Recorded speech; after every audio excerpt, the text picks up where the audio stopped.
following is a production of Cary TV, the Town of Cary's government access channel.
Call to order the November 10th meeting of the Cary Town Council. And at this time, I'll recognize Councilmember France for our ceremonial opening. Mr. France. Thank you, Mayor. Please join me in the Pledge of Allegiance. I pledge allegiance to the flag of the United States of America and to the republic for which it stands, one nation, under God, indivisible, with liberty and justice for all. First order of business is to adopt the agenda. I would entertain a motion to do so. So moved. Second. There's a motion and a second. Discussion. All in favor, please say aye. Aye. Any opposed? Motion carries unanimously. We now move to recognitions, reports, and presentations. And at this time, I would like to invite the 2015 Hometown Spirit Award winner, Ann Kratzer, to the podium for the announcement.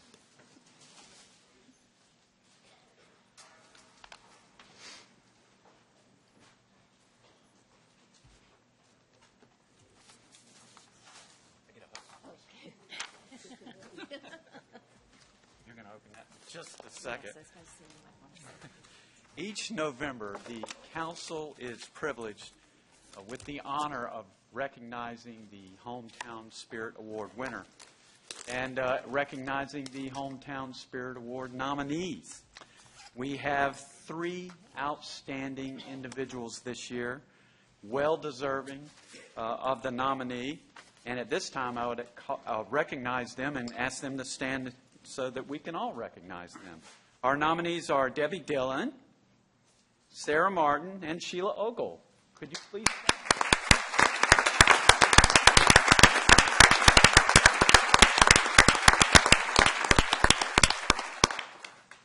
On behalf of the council, I'd like to thank each and every one of our nominees for their contributions to the town. Each one of you has shown your dedication to keeping Cary, Cary. And no matter how large our town grows, and some estimates have us right at 160,000 people now, no matter how large we grow, we still value that small town feel. And so we want to thank you very much for all you do to keep us in that small town feel atmosphere. So now's the time to announce the 2016 Hometown Spirit Award winner. And last year's winner, Ann Kratzer, has the envelope. I don't know who's in there. None of the council members knows who's in there, so I'm dying to find out. So, Ann, it's all on you. Okay. Shall I pull this down a little bit? All right. This is most exciting. So, the 2016 Hometown Spirit Award winner is Sheila Ogle. Sheila Ogle, come on down.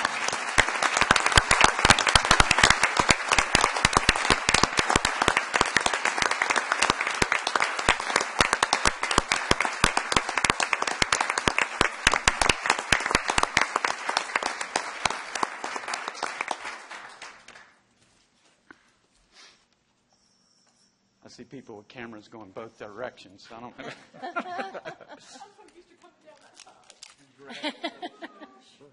turn around and see these cameras. There's one over there.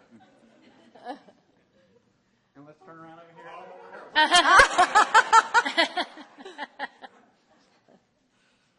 Great. How about a few words? Oh, my gosh. Oh, thank you. Well, I'm not prepared as I usually am when I stand here. Thank you. I'm just so honored to have been selected from this great group of women that were nominated tonight. And it's truly an honor to stand here before you and accept this award and to say thank you to the council.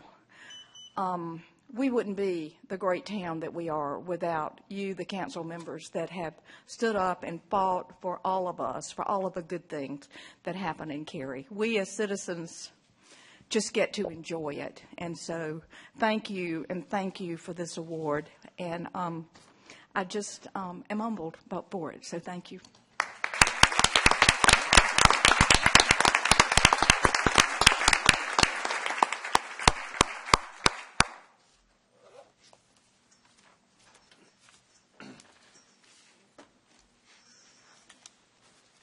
Okay, in the spirit of fun and happiness, I'm going to turn it over to the town manager for the town manager's update. Thank you, Mr. Mayor. Members of council, I have several items tonight. First and foremost, I'm extremely proud to announce that Fitch Ratings has affirmed our AAA bond rating for the town of Cary. This reflects financial flexibility, strong revenue growth prospects, and conservative financial management to maintain financial stability and solid reserves in a potential economic downturn. Second item, the Wake County Board of Commissioners approved a little over $1 million in funding for improvements at Wake Med Soccer Park and Cary Tennis Park to help the town continue to compete for top national athletic events. This money comes as a part of Wake County's food and beverage and hotel occupancy tax revenues. So that's something that's very pleasing. Item 3, as you know, House Bill 44 passed by the legislature in 2015, which threatened Cary's ability to require 100-foot stream buffers. Today, the North Carolina Environmental Management Commission, along with the North Carolina Department of Environmental Quality, determined that the town of Cary's riparian buffer ordinance complies with the North Carolina law, and we may continue to implement and enforce it to protect water quality. So, another positive news. Nicole Ramundo, our Chief Information Officer, right now is being awarded the Public Sector CIO of the Year at the North Carolina Tech Awards Gala. And then finally, a group of staff from the Transportation Department today went and accepted an award on behalf of Lori Cove, who was provided with the Robert J. Dodge Professional Image Award, which recognizes Lori's technical competence and excellent people skills and a record of service to the profession, organization, and community. So, and keeping Lori in our thoughts and prayers. Thank you, Mr. Stegall. That's the last item for recognitions and reports, so we'll move to Public Speaks Out.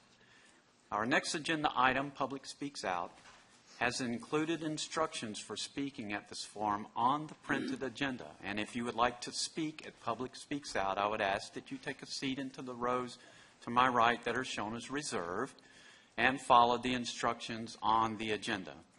Public Speaks Out speakers have 3 minutes each for their comments, and speakers may speak on any topic as long as it's not a public hearing. And we do have 5 public hearings this evening.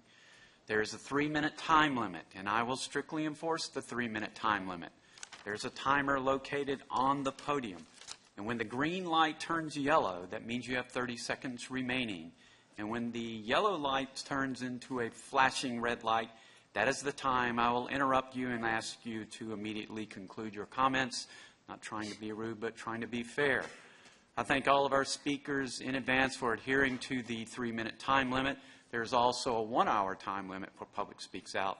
We ask that if you're here with a group, that you have one person as a spokesperson to speak on behalf of the group to reduce repetitive comments. I thank everyone in the audience for understanding that this is a business meeting. Please do not applaud, make remarks from your seats, or anything else that may distract from this meeting. So now's the time for Public Speaks Out, and I would invite our first speaker forward.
Honorable Mr. Mayor, Honorable Councillors, and Mr. Manager.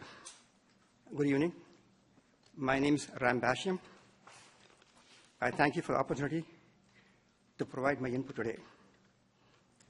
I'm speaking on behalf of the SRI Temple and my clients who have got a lot of properties on Chapel Hill Road.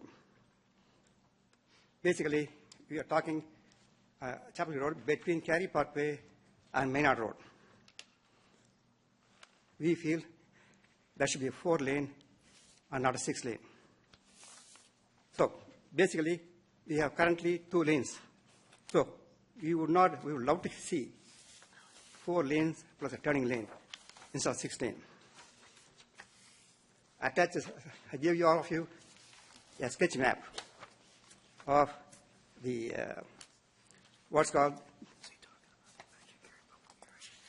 Mr. Basham, Yes, please. I'm going to interrupt you for a second. Sure.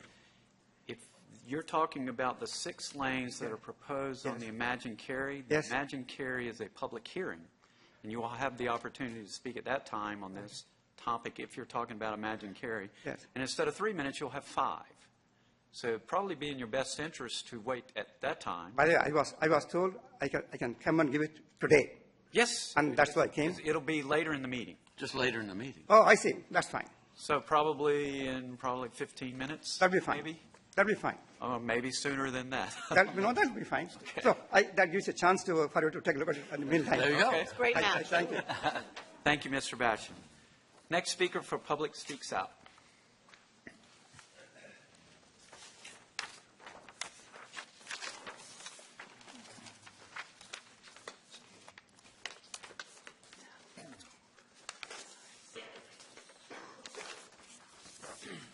Mr. Mayor, members of the council, Jason Barron with Morningstar Law Group. Here to address you all on item number, I believe it is 6.5 on the agenda, 16 REZ 17, a case that was before you all a couple weeks ago.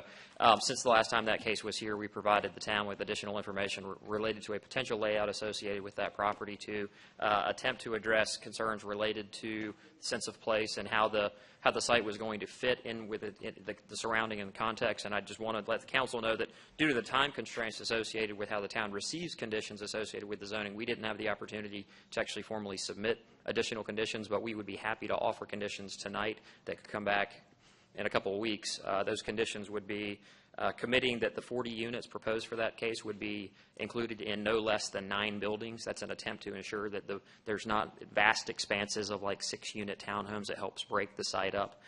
Second, that there would be a pedestrian connection provided associated with the development that would connect this site to the future tennis park. And third, that there would be an architectural condition incorporated into the zoning that would include elevations consistent with the Collins Grove community that we mentioned to you all the last time we were here. And we are up for additional suggestions and conditions related to the materials that we've submitted to the town, but those are 3 conditions that we thought we could absolutely submit consistent with that proposed layout that we've communicated to you all. Thank you. Thank you, Mr. Barron. Next speaker for public speaks out.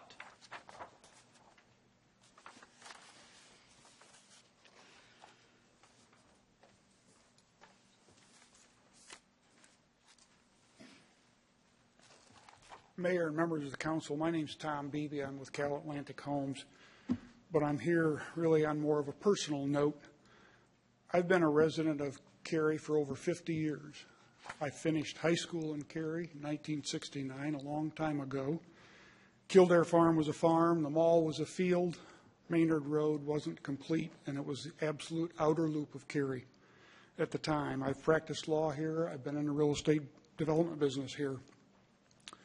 And I've been involved with the town and its staff and its councils since Coca Booth was the mayor quite a while ago as well.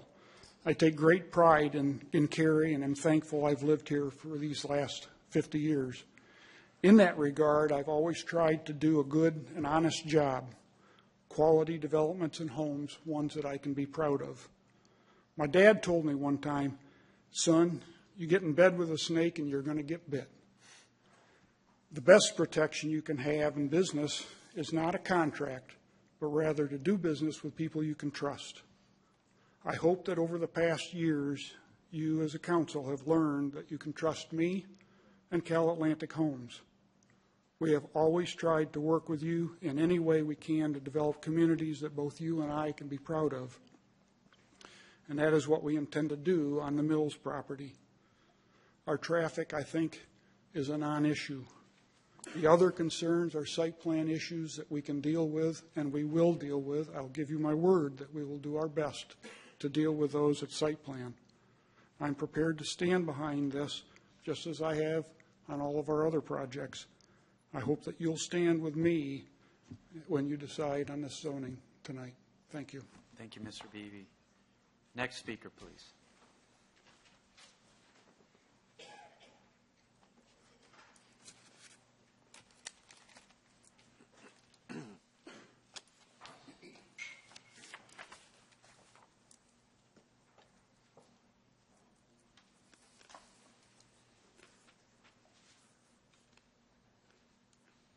Hi. No magic 8-ball tonight. Okay. My name is Paula King, and I'm here to speak to you tonight as a parent of a student at Green Hope High School, a member of the Green Hope High School PTSA, and a resident of Cary for over 24 years. I'm here to urge you to vote against the Mills property rezoning proposal. I'm going to explain why. I'm opposed to it for basically 3 reasons: safety, density, and planning. In terms of safety, let me remind you of the gridlock during the morning and afternoon commute to and from Green Hope High School. To this traffic that is beyond the safe capacity, you'll be adding approximately 60 cars. There is concern for the safety of our inexperienced teenage drivers. Also on the issue of safety, I assume in the development there will be some families and children who will need school busing. How is the school bus going to get to their neighborhood with the Green Hope High School morning traffic jam? Will there be a safe bus stop on such a busy road? I would ask, I lost my place. Another safety issue is that by only having one access road into this development, I would ask the residents of the development not to call an ambulance or a fire truck during certain times of the morning or afternoon commute, because it will be stuck in traffic. There are no shoulders on Carpenter Upchurch Road that you can just pull over to. Next is the issue of density and planning. I spent this past week reading something called Imagine Cary. I didn't know it was on the agenda today. And it talked about the need to create sustainable neighborhoods supported by residential choices with walkable patterns, of ensuring open spaces into residential subdivisions, of taking into consideration modes of transportation, such as driving, walking, and cycling, which we haven't even talked about. As I read the Cary Community Plan twice, I was struck by how Cary's goal was to create strong and sustainable neighborhoods. And this is the problem with this high-density rezoning proposal. This patch of land has no long-term plans on how it will fit in with any eventual developments that might be beside it. The question was posed, if not this proposal, then what do we do with this land? I'm not against rezoning for development, just not at this time for this parcel. If and when the land beside this property is sold, then is the time to decide how to rezone it. Not now, not without a comprehensive plan for the entire area. I urge you again to vote against the Mills property rezoning for these 3 reasons: safety, density, and planning. Thank you very much. Thank you. Next speaker, please. Anyone else for Public Speaks Out?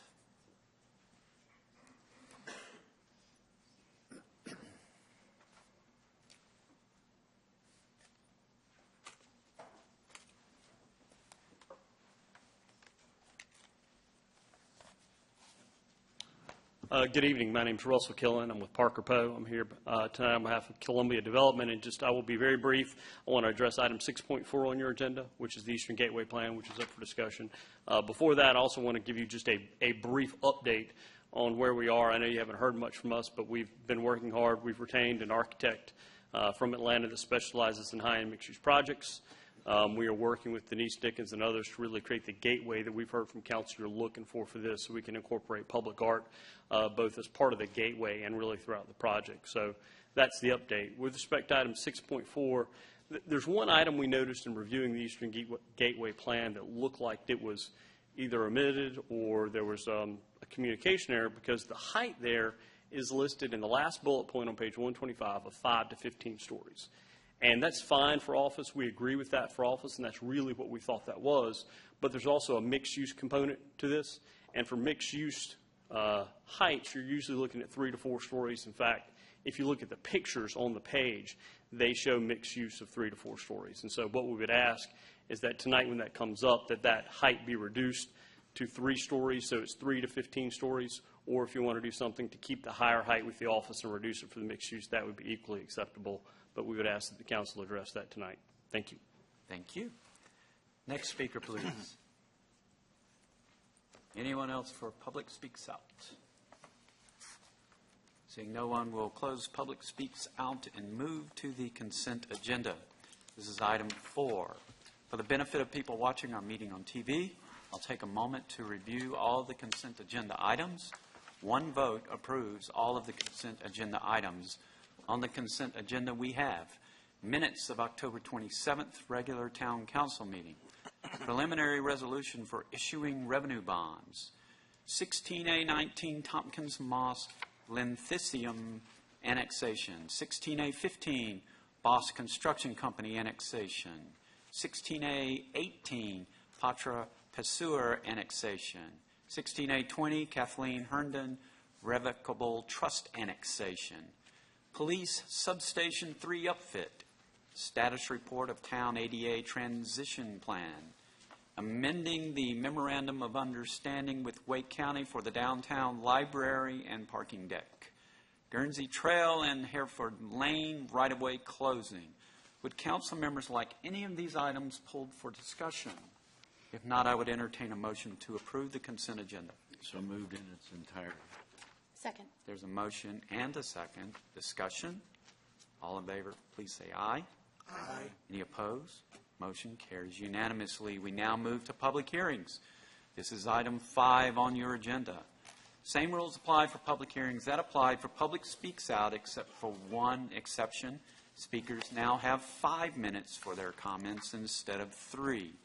Our first public hearing is the lease renewal for Co-Founders Capital, LLC. Mr. Stiegel and Mr. Boyd will introduce this item, and council may take action. Mr. Boyd or Mr. Stiegel. I'm not sure which one I should recognize. Me, Mayor. Thanks, Mayor. Members of council, this item, Co-Founders Capital, is just a really, really unique project as far as my experience in other communities. It's been an innovative way to encourage investment, and so the council's experiment has certainly paid off. many, many times over. And I think it's just one of those examples when you reach out and trying to do something special, it can often work and work in ways that you may not have anticipated. And so with that, Ted's going to go through the presentation and show you what I'm talking about. Thank you. Good evening, Council. Based upon the resounding success of the first year of Co-Founders Capital as outlined in your staff report, staff recommends the renewing of their lease agreement. And to expand upon Mr. Siegel's introductory comments, I'd just like to focus on 3 goals. The first is really sort of the why, and it goes back to the commitment of Council to see our revitalization of our downtown and decisions that were made with the introduction of the Business Improvement District that really gives a lot of flexibility to think of creative and new ideas and ways to spur economic development. It also allowed us to think about what's happening in the culture from the standpoint of the entrepreneur and the startup communities.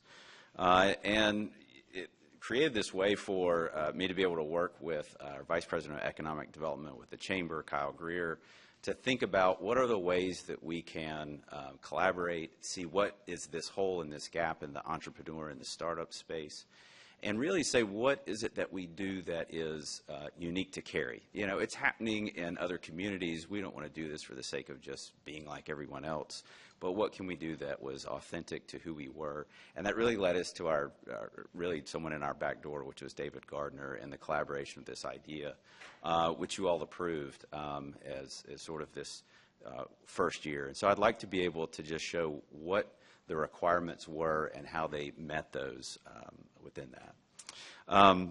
The town provided the space and made some upfits to that space. In exchange, they were to operate the business incubator, which they did so by creating Cary Co-Founders Lab, which is the official name. It's a free office space to work out of. The requirement was that during the first year they would need to mentor 50 entrepreneurs. They exceeded that by 368 entrepreneurs within the first year. They were required to host 2 events. They actually hosted or they presented, spoke at over 46 events. The picture that's on the screen in the bottom right is of a co-sponsored event with co-founders in Verge that was inside the Cary Theater. If you're familiar with the Shark Tank, this was a reverse Shark Tank where the audience were the sharks and 3 different companies got up on the stage and listened to the pitches and they got to select. So very encouraging within that. And then over 96 hours, the requirement was 8 hours per month, which is a total of 96 hours of consultation with the town. And there were a wide variety of ways that kind of evolved and happened, looking at everything from educational opportunities, so ideas to the higher education institution, perhaps in downtown. We've looked at creating computer tech or programming companies that could happen in downtown, the development of that. There are a lot of investors that are involved with co-founders and the ability to have access to those. So as we're looking at, there were several times I met with a developer who said, you know, we're involved with co-founders and we really want to see what's going on in downtown and ways that we can invest. There's some restaurateurs that are involved in that and ways to be able to ask a lot of questions. They've even hosted a group from one of our sister cities, Les Touquet. They came. They were interested in seeing innovation and how we were doing that, as well as 10 different individuals from Belarus. So not only locally here in Cary, but also internationally as well. That would have met the requirements of the obligation. So there was this sort of really nice expectation that we didn't know was going to happen. And that was really the creation of Co-Founders Capital. And that is a $12 million fund that they were able to create. During that time, they've invested in 11 local startups. They've deployed over $2.5 million. They've leveraged an additional $27 million, and they have $1 million in current term sheets. Each one of these companies that's seen success usually results in media, a news story, and there's a price that comes with seeing that earned media that otherwise, if we were trying to promote, would have to pay. Just a Business Journal article ad, it could be anywhere from $2,000 to $6,000, so multiple times over, even one being in the New York Times. So there's a lot of extra benefit that has happened as a result of that, and very excited to be able to continue this with them. With that, I conclude my presentation and open the public hearing, or conclude my presentation, and happy to answer any questions following the public hearing. Thank you, Mr. Boyd. Anything else from you, Sean, before we go into the... No, Mayor. Okay, very good. This time I'll open the public hearing for lease renewal for Co-Founders Capital Management, LLC, and I would invite our first speaker forward.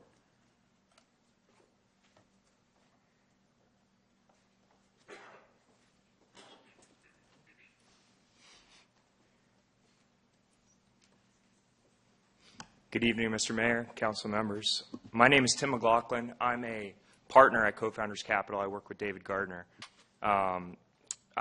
both in the Co-Founders Lab space, but also in our investment fund, Co-Founders Capital. Sorry, David Gardner could not be here. He's on one of his many, many board meetings that he has throughout the week. So hopefully you'll hear my perspective on the lab and how it's going. After founding and running my own company for 7 years, I became actively involved in the startup community in North Carolina, in the entrepreneurial ecosystem, as people like to call it. I worked with NC Idea, which is a grant foundation in Durham. I worked with several tech startups, consulting for them. I worked with several other venture capital groups in the area.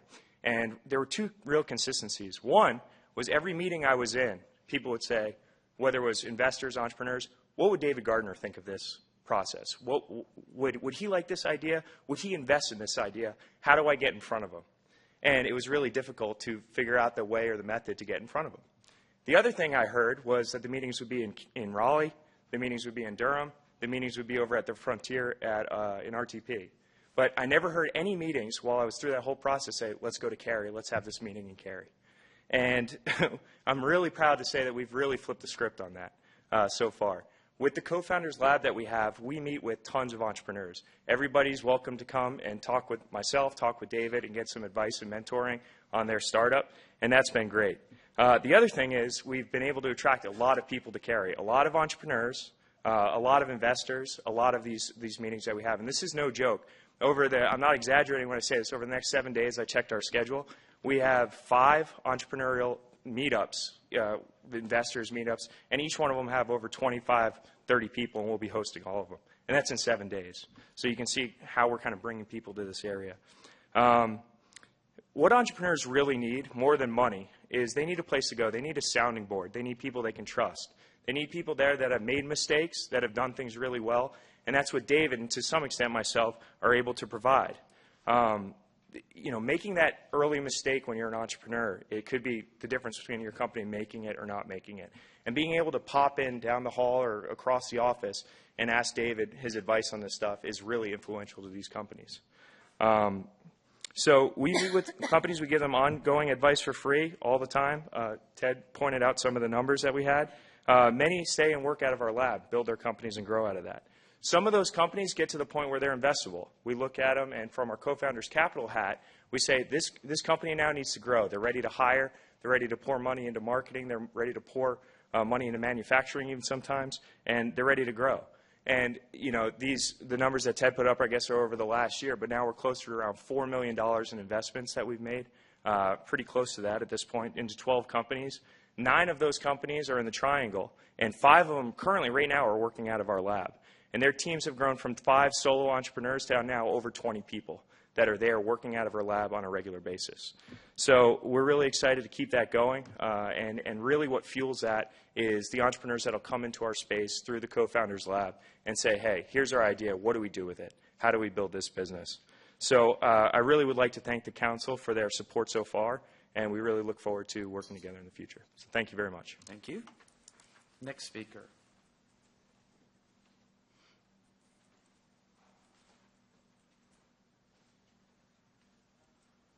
Good evening.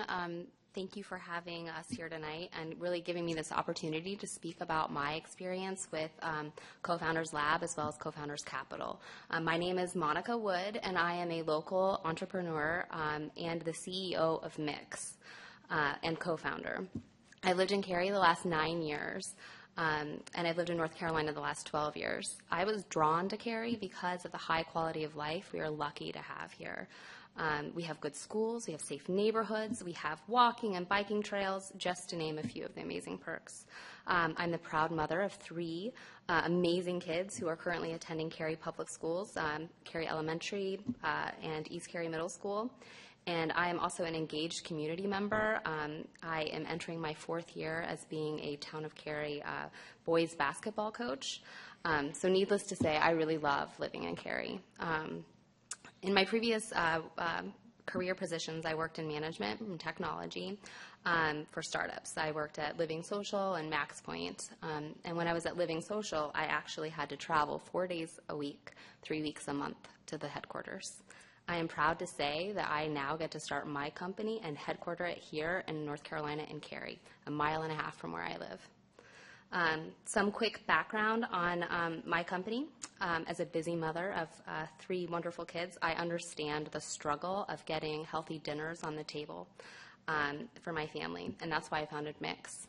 We help you solve what's for dinner tonight through personalized recipes connecting ingredients to local grocery stores. We intend to provide this local grocery stores the service. So we do this as a recipe service for grocery stores and grab a piece of this trillion-dollar industry. Moreover, we will provide hundreds of jobs here in Cary, North Carolina. I cannot say enough about the advisory support that we have had from co-founders and now investment support as well. I came in with an idea, and they've helped me formulate a company. In supporting co-founders, you're supporting us, entrepreneurs, taking great ideas and making them a reality and creating jobs locally. Having the free space to work out of enables us to spend our capital on employees and other needed efforts.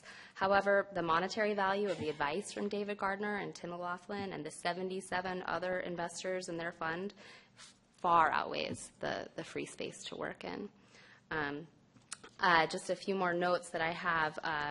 Just in general, grocery stores is just one of these many industries where this convenience economy is taking hold. A lot of other industries it's happening as well, and many of the other startups we work with are working with the convenience economy as well, and we are able to work together and collaborate in a space and really learn from each other's wins and losses. And the ability to do that with a proven entrepreneur and advisors right there with us is something I have not experienced any other time in my career, and I feel really lucky to be able to do that here in Cary, where I really love to live and can't wait to grow my company and raise my children here. Thank you very much. Thanks for your support. Thank you, Ms. Wood. Next speaker, please. Anyone else for this public hearing? Seeing no one, we'll close the public hearing and open it up to council members for questions or comments or motion. I'll just make a comment. If I recall, I was kind of skeptical on this one about a year or so ago when it first came through, and I got to say that after a year and seeing the results and the successes, I am very impressed. I hope it even continues to grow at the rate it's been growing for the next year and beyond that. I'm very impressed, and thank you everybody that's been involved with this. I think it's far exceeded my expectations. Yeah, I actually remember because you leaned over to me at that time and said, "Are you sure?" Yeah, I would like to thank the Cary co-founders and Ted Boyd and all of the staff, because we hear a lot of what's going on in downtown Cary. We're hearing it more, and I think a lot of us have gone out on a limb in some respects. Innovation and Cary didn't used to go together so easily as they do now, and entrepreneurship has happened. Every small business owner is an entrepreneur, but you just didn't hear it as much as we hear it now.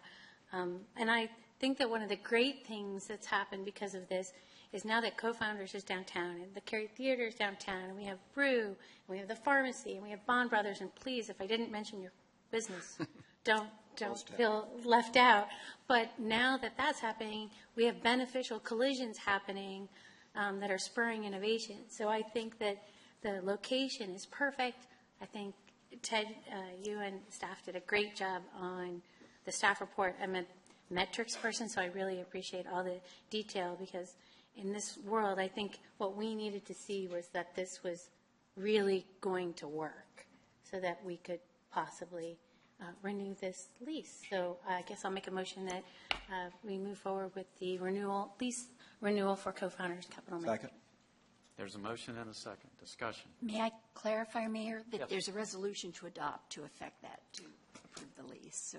Do we need both of those? Or, no, just to read the resolution? Oh, no, just to move to adopt the resolution or approve the resolution. So I'll make a move to adopt the resolution for Co-Founders Capital Lease. I'll second. Okay, motion and a second. Discussion. All in favor, please say aye. Aye. Any opposed? Motion carries unanimously. Thank you, Mr. Boyd. Thank you, Council. Mr. Stegall. We now move to our second public hearing. It's the H.H. Hunt Joaquina LLC annexation. Mr. Nicholas of our staff will introduce this item, and council may take action. Mr. Nicholas. Thank you. Good evening, Council. This is a request for annexation of 16 properties totaling 61.73 acres. Properties are located on Joaquina Road and Indian Wells Road, approximately 1,500 feet southwest of the NC 55 highway and Indian Wells Road intersection. The annexation will also include 2.47 acres of adjacent right-of-way. The zoning on the properties includes residential 8, conditional use, residential 40, and resource recreation.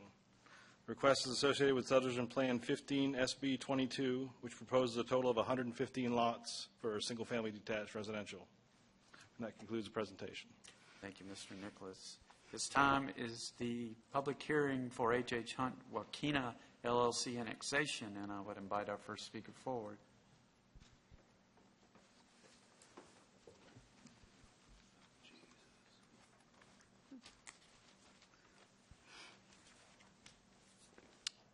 Good evening. My name is Nathaniel Green. I am a 2.5-year resident of Cary, and I live in the adjacent neighborhood of Cameron Pond.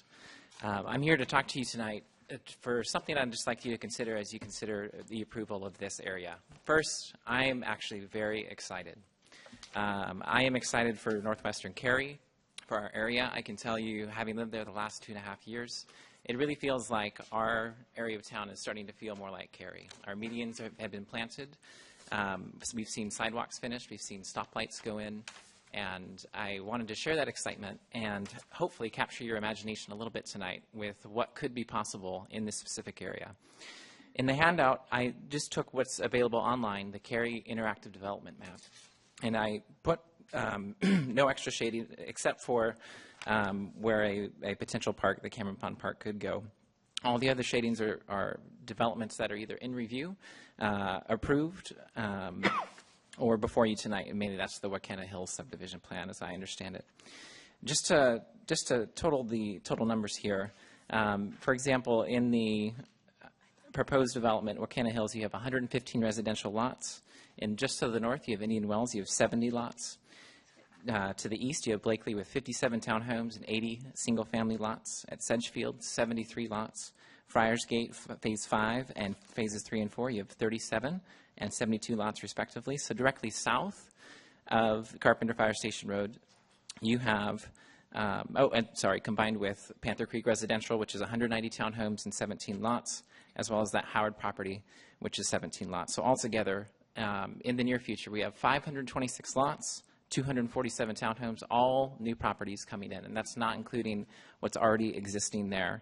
I would like to mention, too, that the neighborhood I live in, Cameron Pond, has just reached build-out. All of the lots have been sold, and all of the homes, lots now have homes on them about to be sold as well.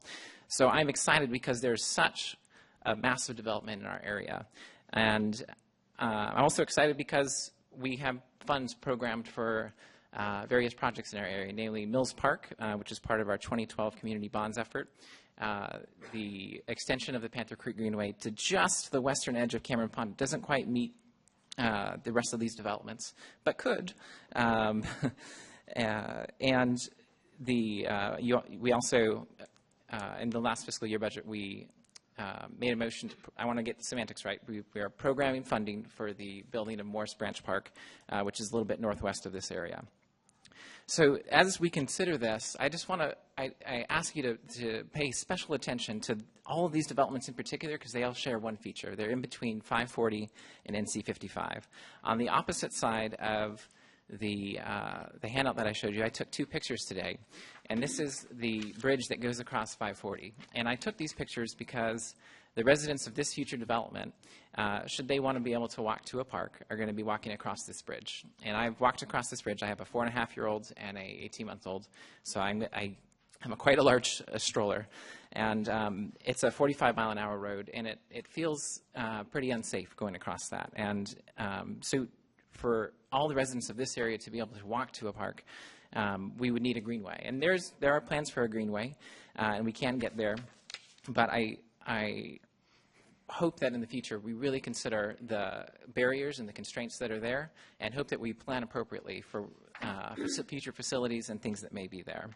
The proposal before you tonight, and the last thing I want to mention, there's a couple things on here. The Panther Creek Greenway just goes south of Cameron Pond through that Indian Wells development and crossover, and if completed to the east, would connect to the CF Farrell Store Park and Carpenter Park, which is already built. So we really have an opportunity in this specific area, if we really plan carefully, to do a lot of good. We can serve a lot of families who can use the facilities for our town that have already proven that our park system is second to none.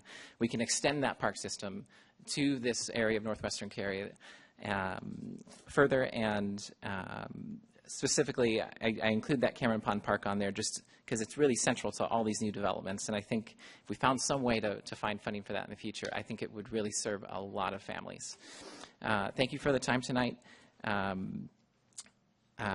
appreciate your consideration. Thank you, Mr. Green. Next speaker, please. Anyone else for this public hearing? Seeing no one, we'll close the public hearing and open it up for council members for questions or comments. Or a motion to approve the annexation? Make a motion to approve annexation 16A17. Second. There's a motion and a second. Discussion. All in favor, please say aye. Aye. Any opposed? Motion carries unanimously. Thank you, Mr. Nicholas. We now move to our third public hearing. It's the Cary Community Plan. Mr. Stiegel will introduce the item, and council may take action. Thank you, Mr. Mayor. This is a culmination of 3 years of hard work, not just only by the council, but the staff and the community as well. I believe I mentioned previously to the council that I am yet to see in my career a community comprehensive plan or plan for the vision of the community that was more intensive, that required as much public input and the number of hours and a commitment by the council and the community to come up with something that would unify the beliefs and the goals of the council, staff, and the entire community. It really is a visionary document that is designed to keep Cary great into the future. So with that, I'll turn it over to Jeff and Leanne. Thank you, Mr. Stiegel. Good evening, Mayor and Council. We are really excited to have reached this point in the Imagine Cary process, and proud to present to you and the community for public hearing tonight this draft of the new Cary Community Plan. Our recommendation is that you conduct the hearing after our presentation and then refer this item to the Planning and Zoning Board for their review, discussion, and recommendation back to you. Our community plan, or any community plan, is something that sets out kind of our direction, inspiration, aspirations. What kind of place do we want to create as a community looking out into the future? And we struggle sometimes with that time frame. Imagine Cary was set up to think about the year 2040, and it's sometimes hard to do that. But we believe that we've crafted a plan that pulls together all the different components of the community and puts them in one document that we will be able to use to 2040. Probably would update it before then, but we would lay out then this vision and policies and actions that we can pursue to continue to make Cary the kind of place that you've heard people already talk about. Residents come here for a reason. Entrepreneurs want to be here for a reason. The places we create, all a result of planning and the history of planning that we've done in this community, and we see this as a continuation of that fine work that's been done in the past. Why do a new plan? The world is changing. You started talking about trends and maybe factors that might influence us in the future back in 2011, I believe, at a retreat. And we talked about the fact that we needed to understand where we were and what might influence us and how we could proactively maintain our top-notch reputation and competitiveness in a more competitive world, and to be able to prosper in the future. Imagine Cary has allowed us to sort of take stock of where we are today, look at challenges and opportunities facing us for the future, pull and put together a long-term vision collectively, and then identify ways that we can influence and achieve that particular vision. That vision lays out, and you've worked with us on the language in here, a place that's very high quality, lots of different uses within it, particularly focusing on our residential areas, more choices in the way we get around or the places that we can live, strategically locating higher intensity uses in certain places to take advantage of those locations and maximize opportunities in those places, recognize and incorporate the natural environment as part of our built community, continue to provide infrastructure, services, and the kinds of programs that have been funded and operated in this community for a long time, and then weave through that a strong sense of community, history, and culture. Our process has taken us through 5 major steps, even to the point of developing, if you remember, a plan for doing the plan. And so we started with that in 2012. And again, we're pleased to be able to present to you the first step in the adoption process. As you know, one of the things that you were interested in was involving our community in developing this new plan.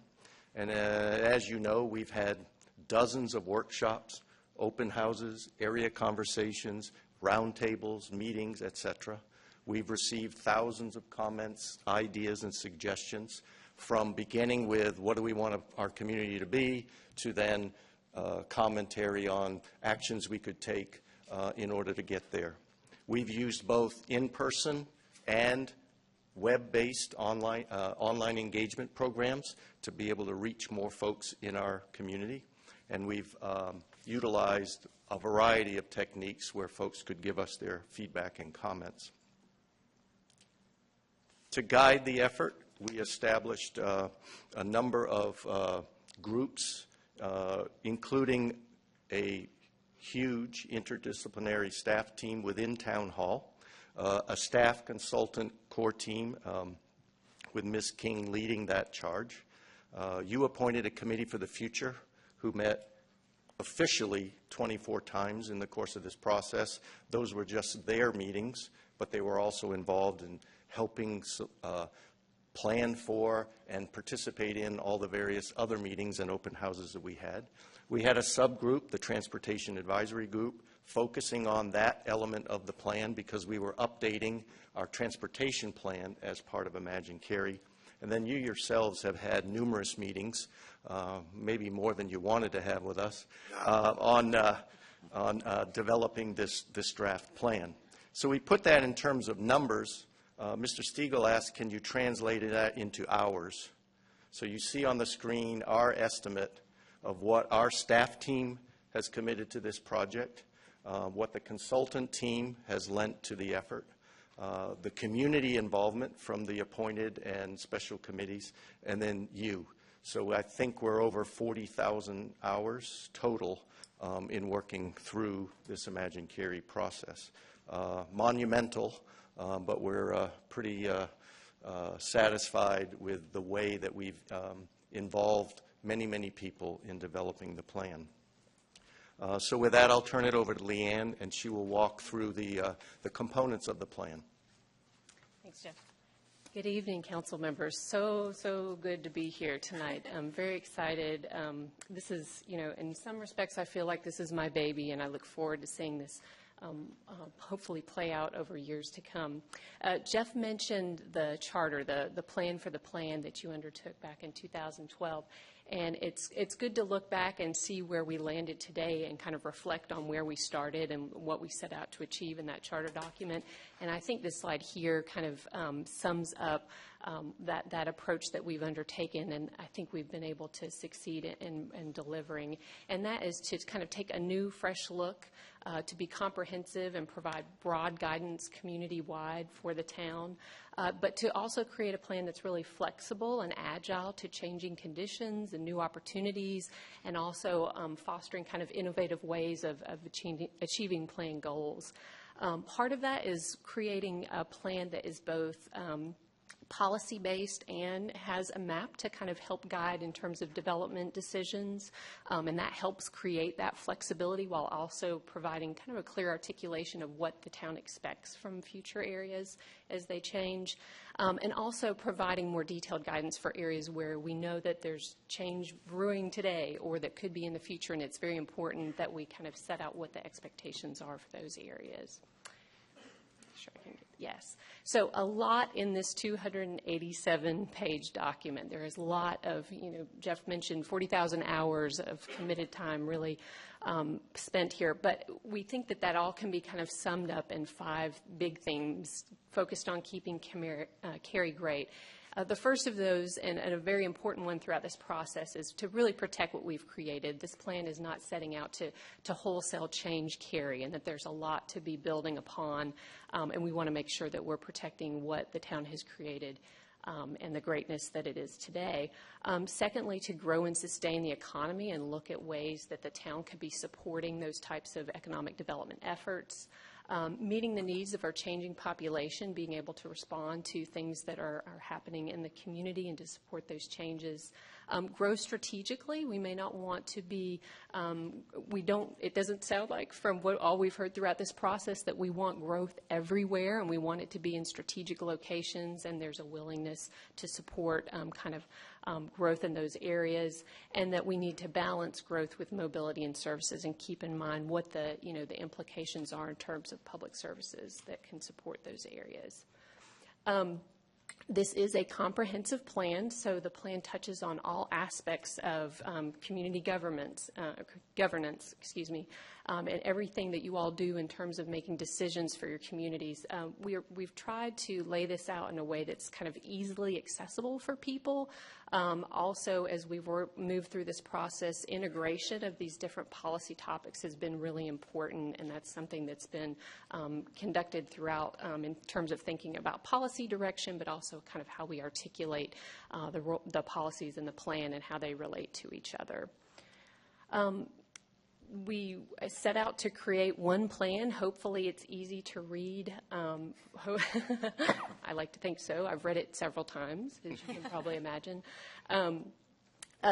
One thing that we wanted to do was to not just set out this is where we're going to be in 2040, but why do we want to be here? What was the thinking behind the policy direction, and to give some foundation for folks that are maybe picking it up for the first time or coming to Cary anew, so that they have some understanding about the thought process that went into this.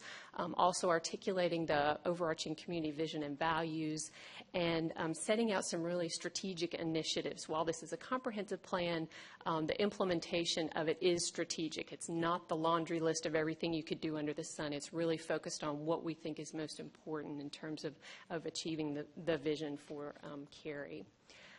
Each of the policy chapters have several kind of important pieces to it. Again, some background information to lay the groundwork for the policy direction, specific actions, implementation actions, and then also talking about the linkages, this integration, and how this chapter relates to other policies that are included in the plan.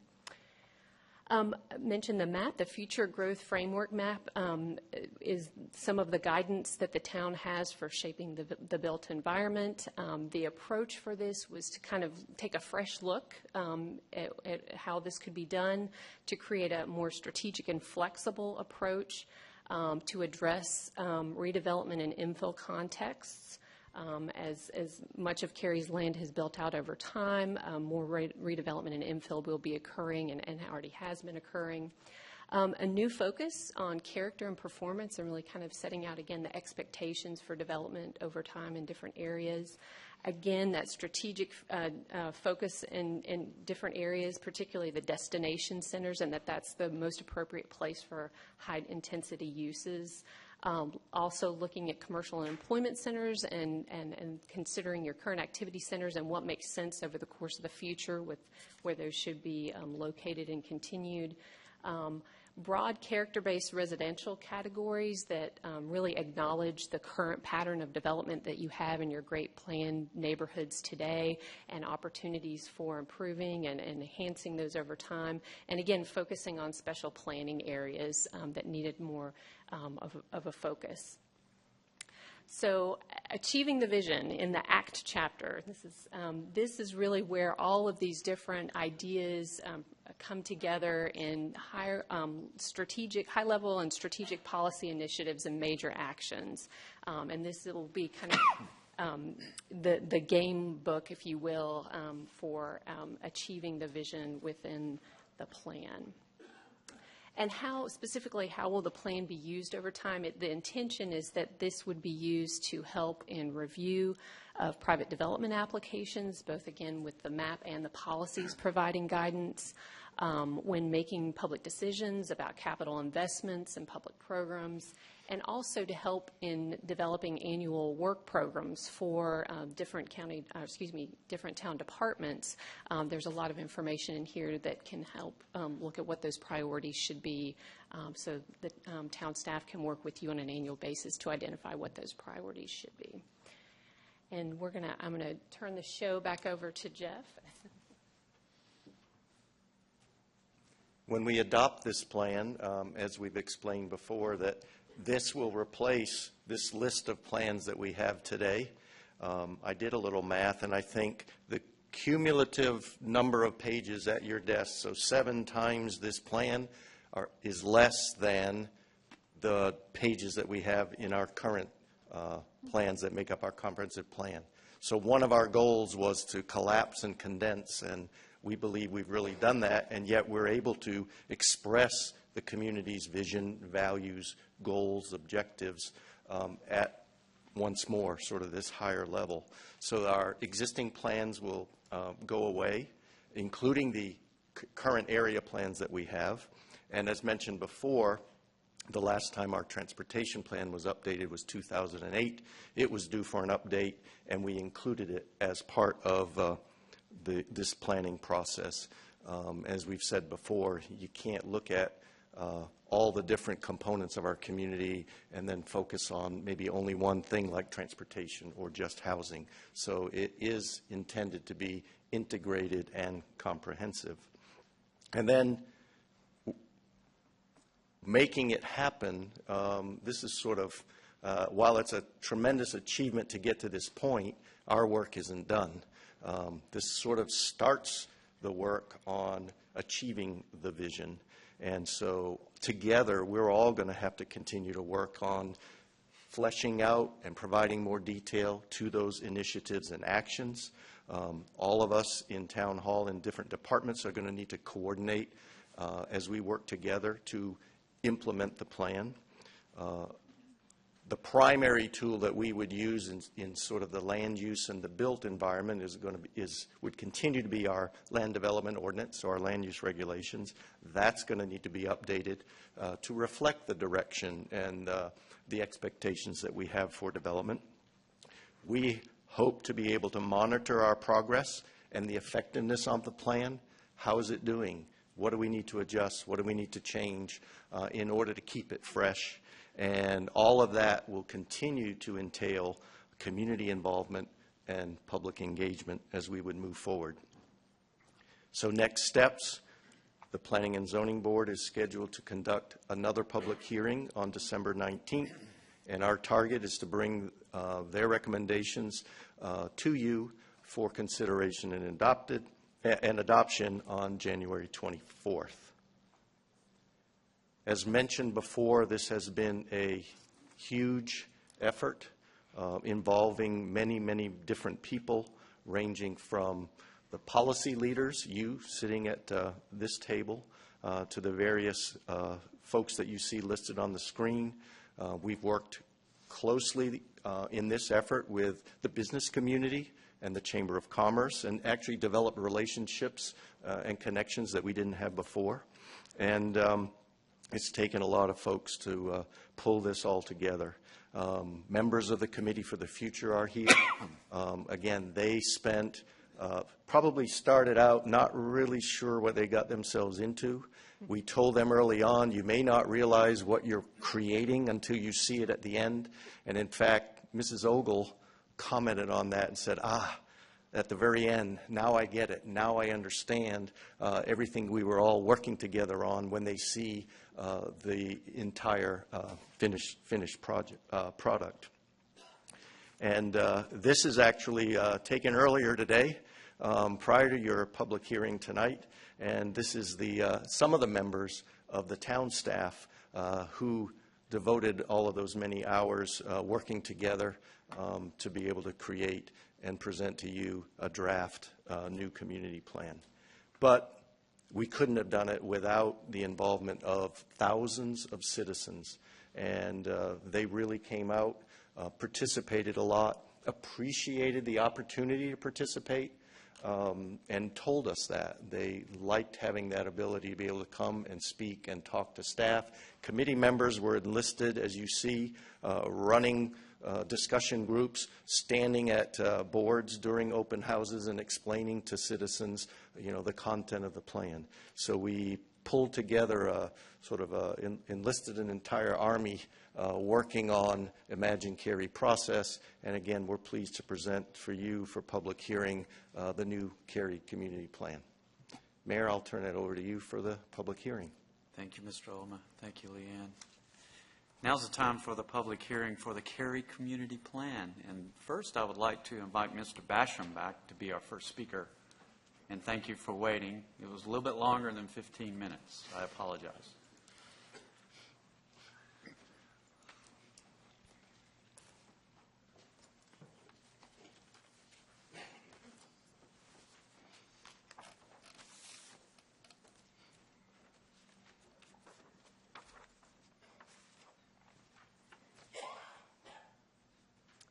Let me restart again. Thanks again. Honorable Mr. Mayor, honorable councillors, town managers, and the town attorney. Thanks for the opportunity for letting us speak today. I have to say, first of all, I'm very glad to see this document, Imagine Cary, but we have to say, Imagine Cary to almost 20 years ago when we decided to build our Hindu church, SR temple in Cary.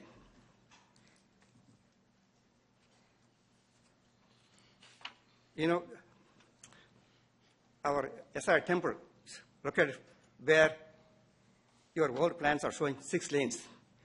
And we want to see, of course, we also have other people who got properties on the same segment. So we want to see a reduction from 6 lanes to 4 lanes. I have given you a copy of the input which I took from the Department of Transport, AADT, vehicles per day for 2015. And these are numbers. Specifically, the area which I'm looking at, for example, right in the middle, you will see Chapel Hill Road, and below you will see 3 numbers. Okay, so it shows there the vehicles per day traffic in this segment is 17,000 in 2015, 14,000 in 2009, and 12,000 in 2005. So the growth in the last 10 years is only about 40%, whereas other streets, like Cary Parkway, High House, Davis Drive, they have gone up 100, 200%. Okay, so the question is, can we justify 6 lanes for this and not on those lanes? Aviation Parkway, which has got about almost 20,000 plus traffic, they are going to make only 4 lanes, and it's increasing in that place. So the impact, okay, we got owners of the property, they may have to give up another 50 feet, plus they have to pay for the construction of the lanes. And of course, we have also the oldest historic building in Cary, Nancy Jones House. I believe going to 6 lanes is a waste of taxpayer money. I also felt when you first came, when you gentlemen came with the idea of Evans Road expansion, I think it was 2007, that was very well done. I thought 51 is going to go that way, but it did not. So it is already taking a lot of traffic which would have come here on Evans Road. I think they are going to extend the Evans Road from Aviation Parkway to Airport Boulevard. Once that happens, there will be more traffic going on Evans Road and less on the Staplewood Road. So further, we spoke to Reid Elmore, the director of DOT. He also is not in favor of a 6-lane. He recommends only 4-lane. So we sincerely request you or beg you to let us stay with the 4-lane plus a 10-lane instead of 6-lane. Because 125 feet, 6-lane, I cannot see that justifying. I'm being honest with you. So I don't want to take too much of your time. This is enough for me to say. And thanks very much, all of you, for lending me your ears. Have a nice evening. Thanks. Thank you, Mr. Basham. Next speaker, please.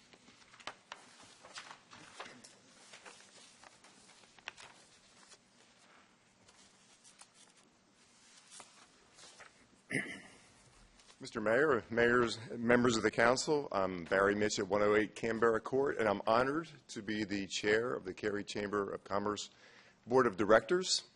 And as you may know, over the past 3 years, the Chamber has been very involved in Imagine Cary, and I don't need to reiterate all the involvement in the meetings and forums and planning items that Jeff Olma brought out. I think when this process started, Mr. Olma's hair looked like Mrs. King's hair.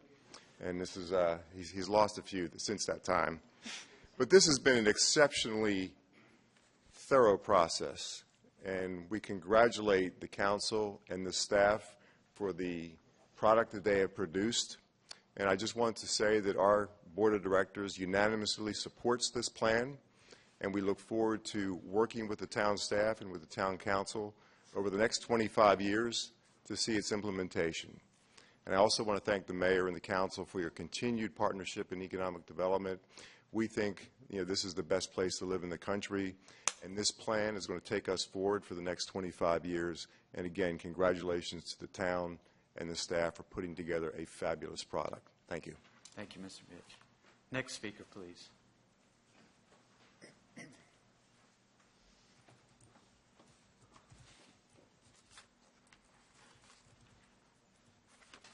Good evening, Mayor, council members, and managers. I'm the chairman of the SP Temple, and Mr. Basham has already spoken about the conversion of the single lane into 6-lane road. For the record, please give us your name. Oh, I'm Dr. Ramsedi. Thank you. Thank you. So I just want you to know that the SP Temple has been there since 2009 and even longer than that. And, the city of Cary, it's known for its being beautiful, greenery, and lots of character. And the temple adds a beautiful landmark, an architectural marvel for the city.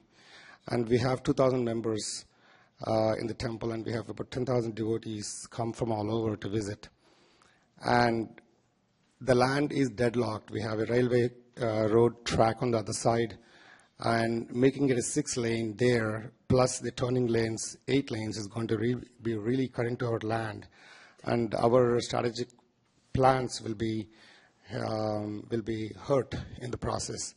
So we want you to be considerate of our members and be fair when you expand. I understand that you have to expand the road for the traffic control, and it's congested, but just go easy on the ambition. Thank you. Thank you. Next speaker, please.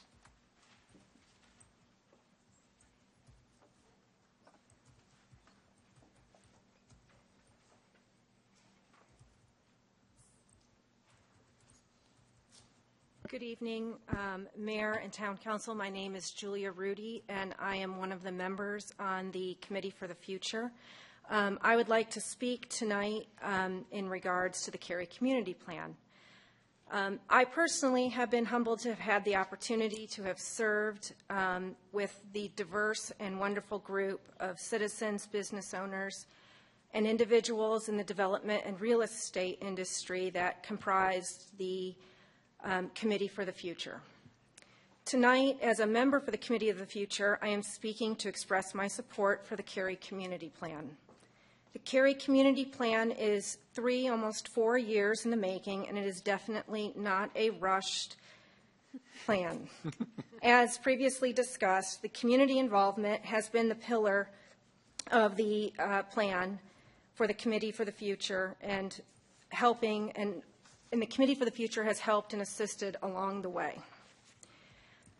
I can assure you and to all the citizens that are here tonight that the Committee for the Future has taken a great amount of time and energy working and advising on all areas of the plan.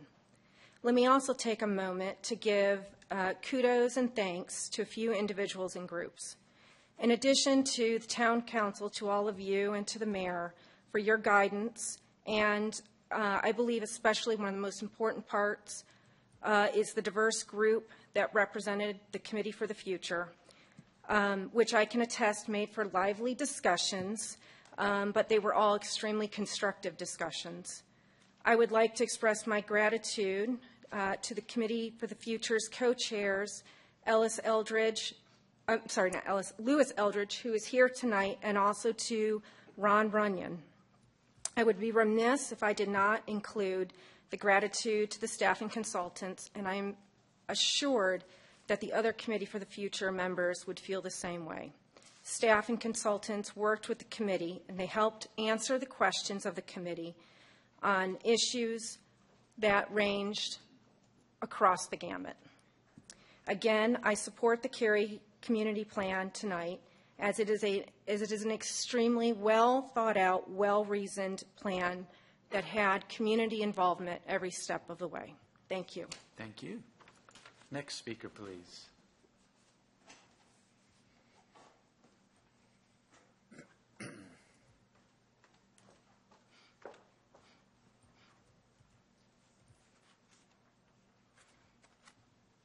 Good evening, Mayor and Council members. My name is Satyanarayana Raju Kurapati.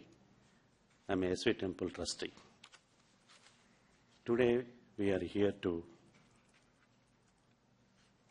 discuss about 6 Lanes Road extension. We as a team, SV Temple members, we attended. We don't like to waste much time. I want to show how many members are attended here. Can you stand up, SV Temple members?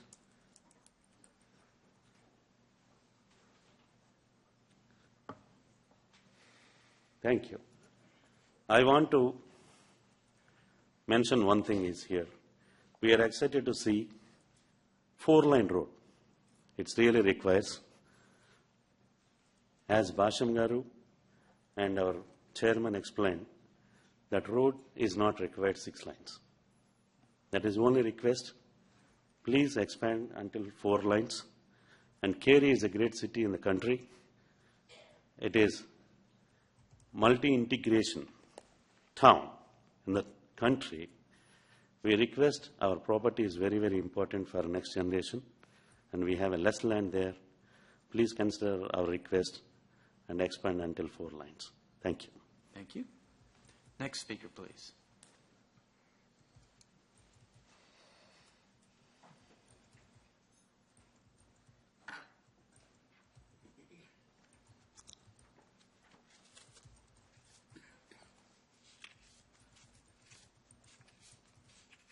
Hello. I'm Bob Myers, a 25-year resident of the Oxford Hunt community in Cary. I'm Vice Chair of the Cary Preservation Commission and former Vice Chair of the Wake County Preservation Commission. And I speak tonight on behalf of the Friends of the Page Walker Hotel, where I serve as Chair of the Historic Preservation Committee. So you might guess I'm going to speak about historic preservation.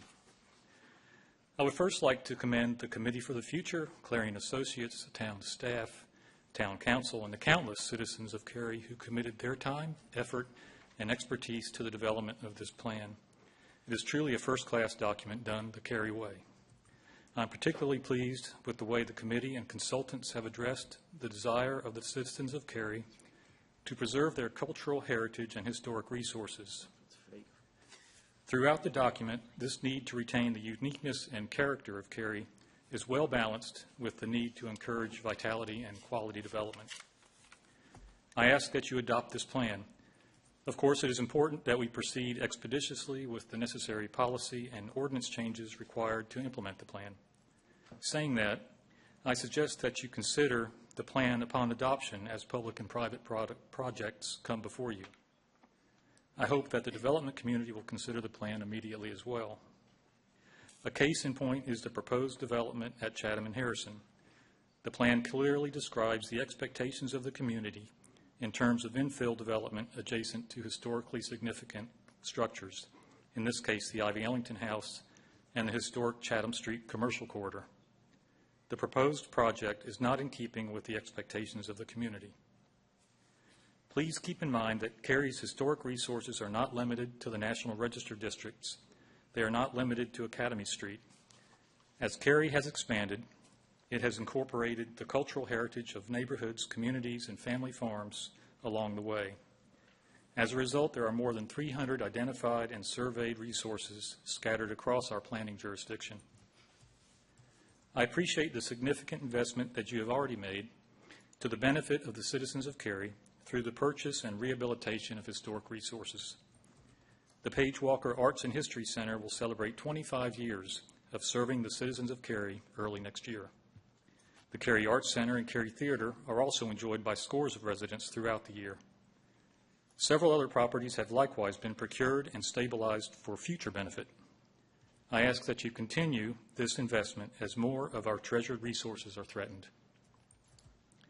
But cultural heritage, as described in the community plan, is more than just buildings.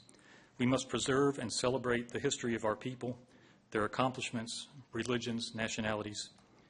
With that comes the need to collect, store, and share the objects and recordings that document their lives.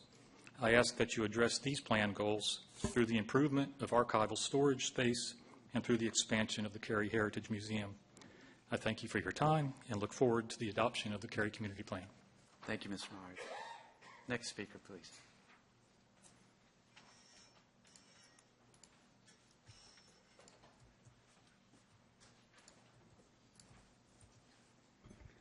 Mayor and members of council, my name is Glenda Topp with Glenda S. Topp and Associates.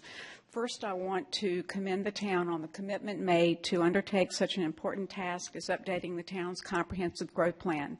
It required a major commitment from many people, including the council, the Planning and Zoning Board, town staff, members of the committee that worked on the plan, the consultants, and of course the citizens of Cary. Everyone involved deserves a big thank you for a job well done. This proposed document is a roadmap for the town to follow for many years to come. Given my past and current work in Cary, I have spent many hours reviewing the plan and meeting with staff to better understand the plan and the premise behind it. And I want to particularly thank Scott Ramage and Meredith Gruber for sitting down with me for a while to be able to understand the plan. I did provide staff with my comments, but what I wanted to do tonight is just go over a few areas that are part of the shape section of the plan. I know it's going to sound pretty detailed, but I think it's important for me to at least tell you my thoughts and have it be considered as you go through the process of adopting the plan. The first item that I want to address is the areas identified on the plan for non-residential development. Within the areas for non-residential development, there are areas for non-residential development, but the primary areas for non-residential development occurs in the residential portions of the land use categories. Under the land use category for residential, there's a predominant use type and an incidental and other use type. Under the incidental and other use types, there are several areas where I believe further clarification is needed. The section addresses limited amounts of non-residential uses such as neighborhood commercial or neighborhood offices, and it goes on to say that neighborhood commercial uses might include a corner gas station, a convenience store, a neighborhood bank, or a neighborhood veterinary office. How will council, staff, and property owners know what other commercial uses are permissible? For example, could a restaurant, grocery store, or other general retail uses be allowed? The words that are being used, such as incidental and the example given, leave the door open for interpretation.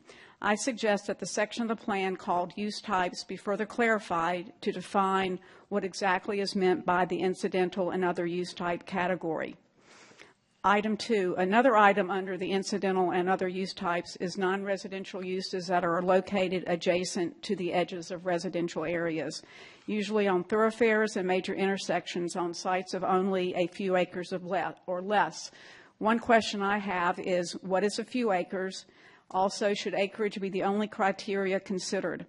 I believe that type and intensity of use or uses proposed can be as important, if not more important, than acreage in certain situations. And also another criteria that could be used is transition between residential and non-residential uses. As we know, the theme of transition is found throughout the entire document. Again, I believe that the appropriate transition between uses, in addition to acreage and type and intensity of use, may all be considered when looking at the transition between non-residential and residential acreage. Again, an area that could be further studied for clarification. The third item is the non-residential use category. The non-residential use category also has a description of predominant use types and incidental and other use types. For example, it mentions neighborhood commercial, commercial small, medium, and large format, and incidental small-scale retail commercial on thoroughfares. Again, if you go through the document and look at the use types, the description of those types of non-residential uses are open for, to some extent, interpretation of what that means.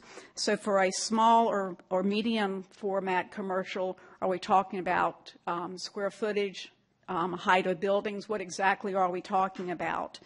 Again, I feel that in order for the citizens, property owners, council, and everyone to understand what is expected for these areas or what people would like to see in these areas, that a clear understanding of these definitions are important. And again, one size does not fit all situations. And the last comment that I want to make are properties that are currently designated as existing properties that are within existing overlay districts or future overlay districts where that designation has been taken away, and how the town wants to address these areas. Some are in residential Cary. Ms. Top, I'm sorry to interrupt you, but you're okay. And last, what I do want to say is it is important for there to be a clear path and predictability. And thank you very much. Thank you. Next speaker, please.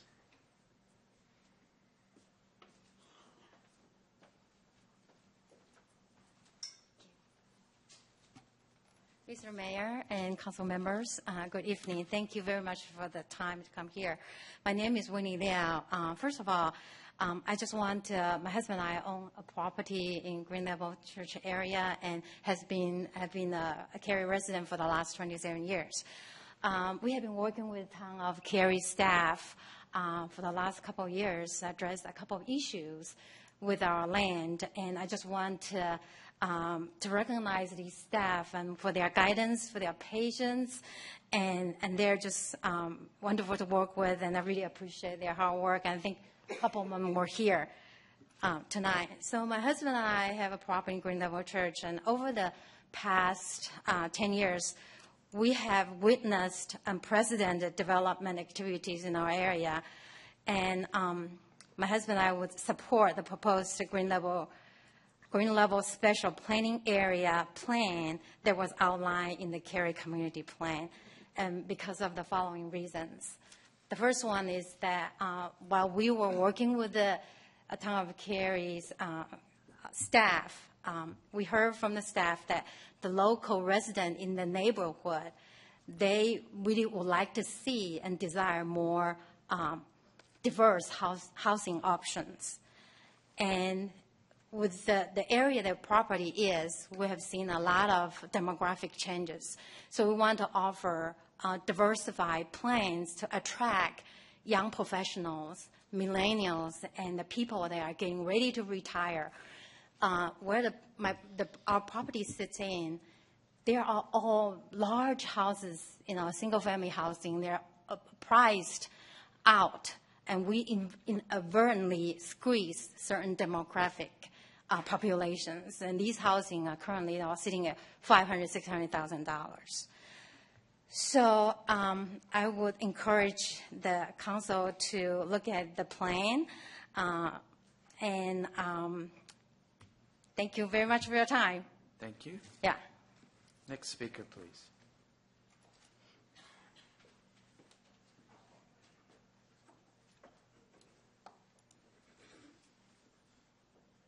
Respected town mayor and council members. My name is Sampath Chintapalli. I'm a 16-year resident of Cary. My both kids are born here. Initially, I came in for a 6-month tour, and I stayed here.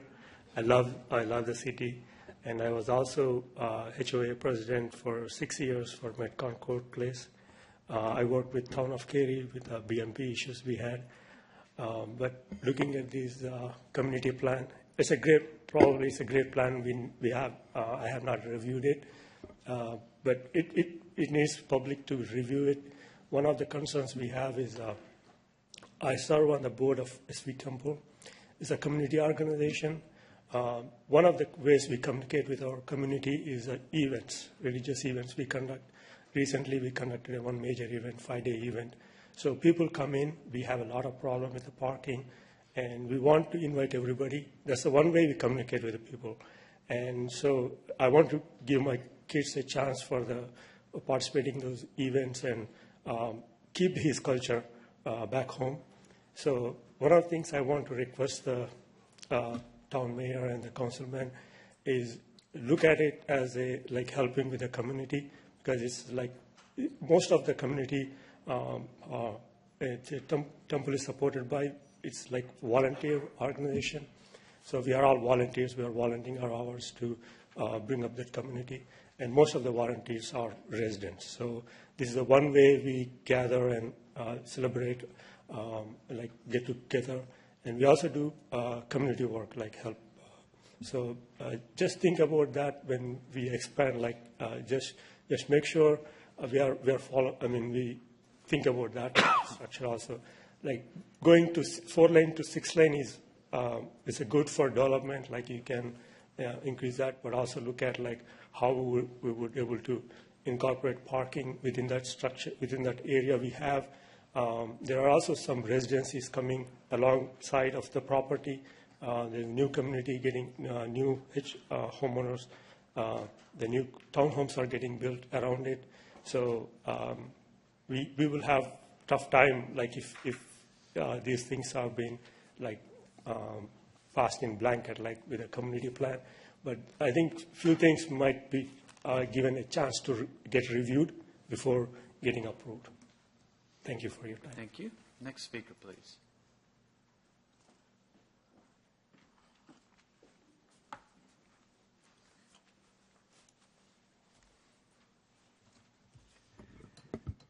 Mr. Mayor, members of City Council, I am speaking on behalf of some landowners at the intersection of US 1 and Cary Parkway, the Buffalo family.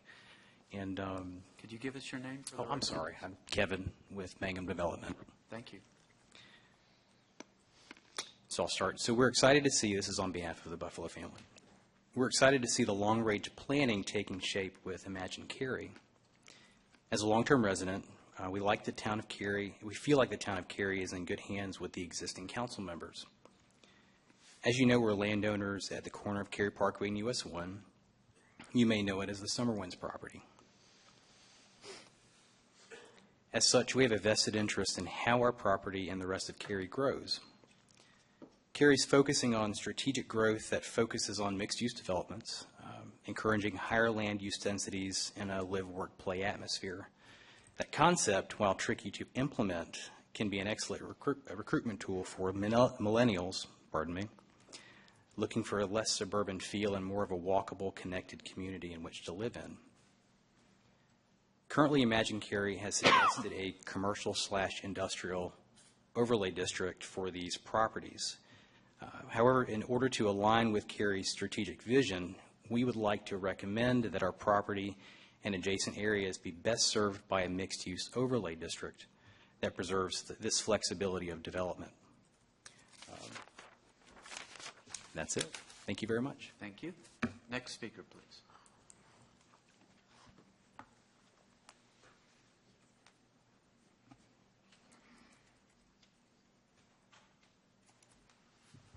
Hi, my name is Ann Dennis, and I've been a resident and real estate agent here in Cary for almost 10 years now. And the two things that I want to talk about kind of dovetail into each other. The first being when I first started reading about this and learning about it, I thought sounds great. So I went to some of the meetings and open houses. I think it's an exciting plan. One of the things I really think is going to be great is, and I noticed there's a lot of public support for it from the comments on the website, is maintaining wildlife corridors and open natural spaces. And so what dovetails in with this is property values. So, for example, if homes that back to, an interstate, they're not going to command the same sales price. They're not going to get, that homeowner won't receive as much of their asking price as does the homeowner whose home sits at the back of the cul-de-sac that backs to protected wooded space. So where I'm going with that is when thinking about these neighborhoods, not only will it be beneficial for the wildlife and for people to enjoy wildlife, it will also be beneficial for the town of Cary in terms of tax revenue, because the homes that, when there's some protected land back there, people can be reassured that nothing's going to be built. Those homes will command a higher value.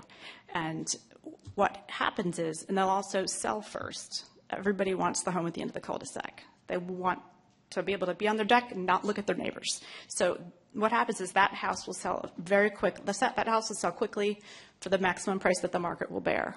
For example, 100% of list price.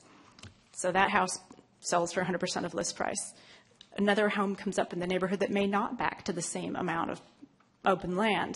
However, when the appraiser goes out and evaluates the value of the other homes in that same neighborhood, he or she will go by how much did this homeowner receive for their house.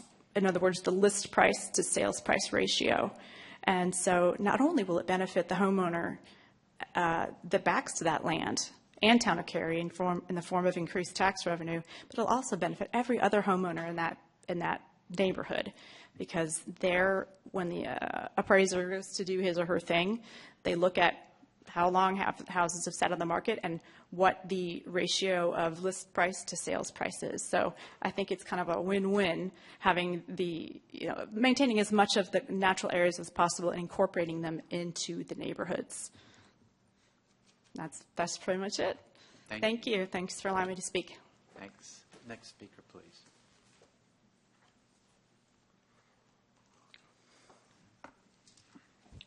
Good evening, Mayor and Town Council. My name is Doug Ledson. I have property on 128 Southwest Maynard and 202 Gordon Street.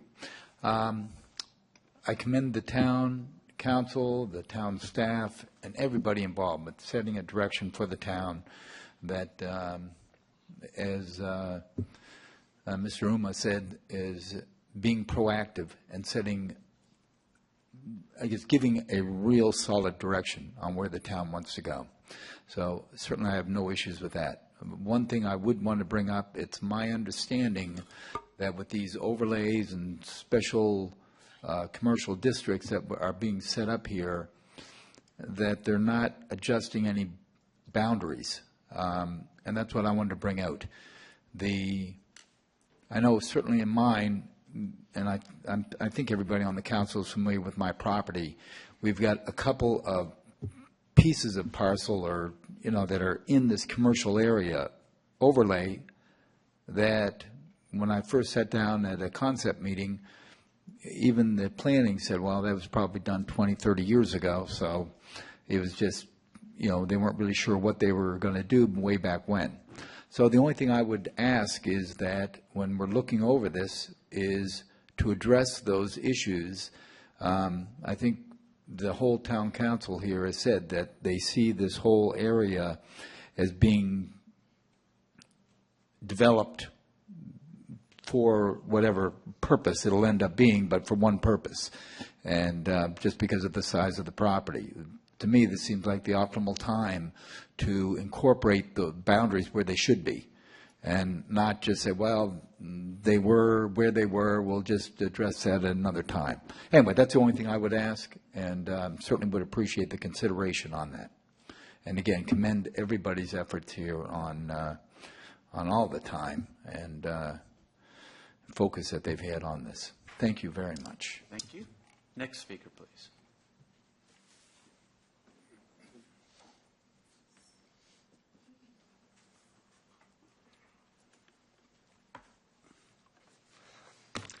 My name is Richard Wilson. Forgive me for reading, but I don't want to leave anything out. The voting process at the public presentation of Imagine Cary in July made me think about what's been most valuable about living here. I decided that for me, the everyday experiences were most important, specifically views of undeveloped woodlands as I drive around, like those on parts of southeast Maynard and Reedy Creek Road, and the experience that our wooded neighborhood adjacent to Hinshaw Greenway affords us to live in daily touch with wildlife of all kinds. I discovered that I'm not unusual in appreciation of those things, and part of my comments on the Imagine Cary draft was a couple of pages presenting 20 years of research about the benefits of exposure to even brief views of the natural world for humans, the relatively simple planning actions that can make urban wildlife management possible, and the community benefits that can derive from a community's self-definition that includes understanding and valuing its place in the natural world. My comments weren't isolated. There were about 35 others on roughly the same issue, mostly in the engage and shape sections. That was 2 to 3 times more than on any other issue. What I proposed was the creation of a network of undeveloped land connected directly or through wildlife-friendly neighborhoods to existing greenways and wooded areas of parks. That would provide islands and corridors of habitat for birds and animals and provide for us some of the peaceful, calming, and relaxation that only views of woods and open fields can. I'd like to thank and commend the staff for how they handled those 30-plus comments. They took them seriously, were very clear in explaining their processes, and worked to accommodate the ideas that were suggested. I think that there were some opportunities to be more definitive about the importance of undisturbed natural areas and actions that could be taken to preserve them, but the staff was limited in what they could do because of the Council's decision at the beginning of the Imagine Cary process not to rework content that was covered in the 2012 PRCR Master Plan. That decision was understandable and appropriate then, but 3 to 4 years have passed, and this particular idea of valuing and saving undeveloped land has arisen and is now quite time-sensitive in view of our rapid pace of development. So I would like you to consider if there might be a way of authorizing the staff to begin working slowly now, outside the Imagine Cary process, on evaluating the merits and costs of this kind of land use. At this point, it's just a citizen idea, but the town's naturalist, arborist, park planners, and budget staff, perhaps in consultation with the Wake County Open Spaces Program and the North Carolina Urban Forestry Council, could see if the idea would be ecologically beneficial, financially feasible, and of overall value to Cary citizens. I'm afraid if we delay the action for 3 to 5 years, we may find ourselves saying that it was a very good idea, but all the appropriate parcels of land are fragmented beyond usefulness, and it's too late now. Thank you for your consideration. Thank you, Dr. Wilson. Next speaker, please.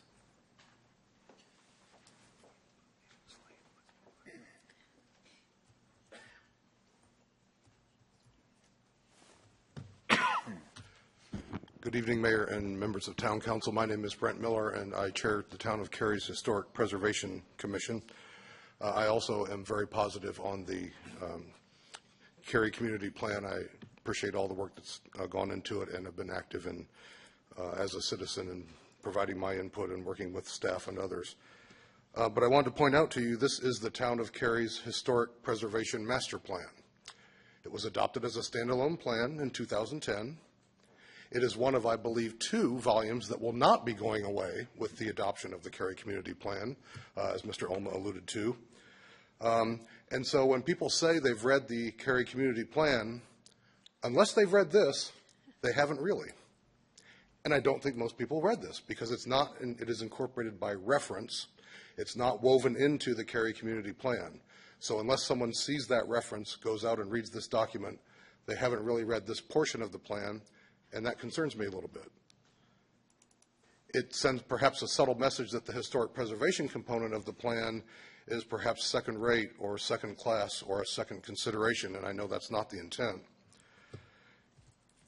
And I want to just cite a couple examples from this adopted plan that was adopted, again, 6 years ago.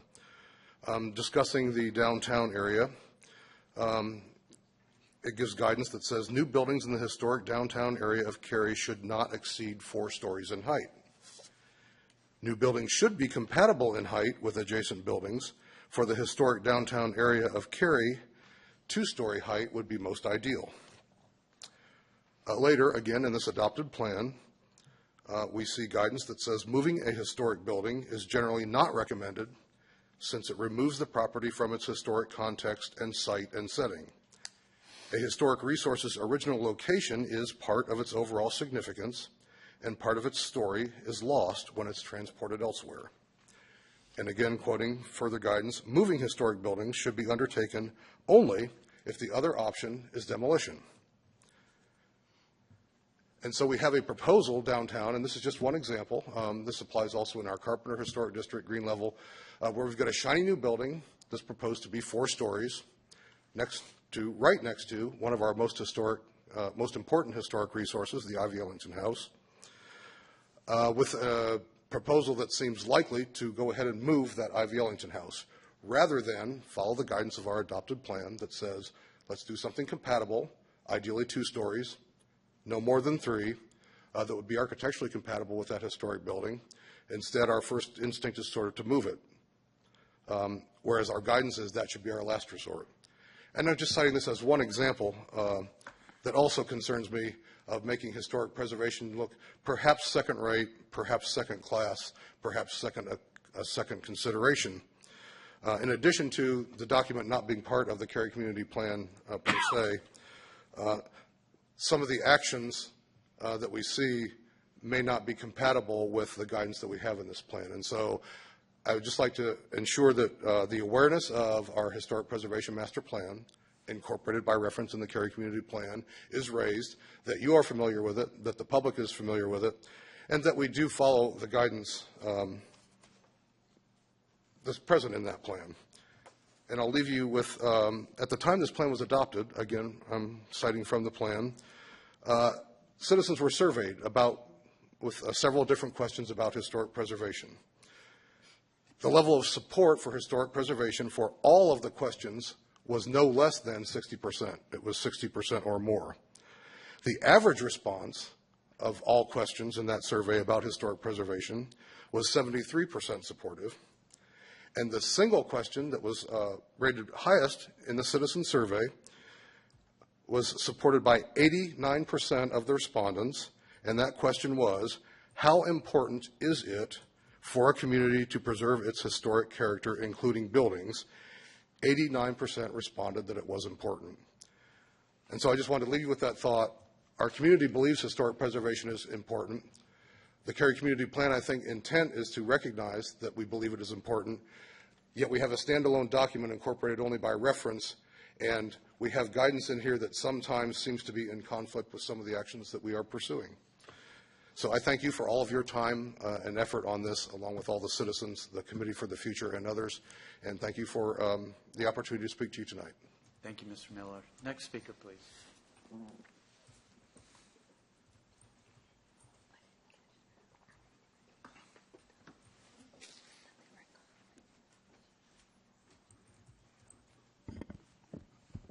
Good evening, ladies and gentlemen.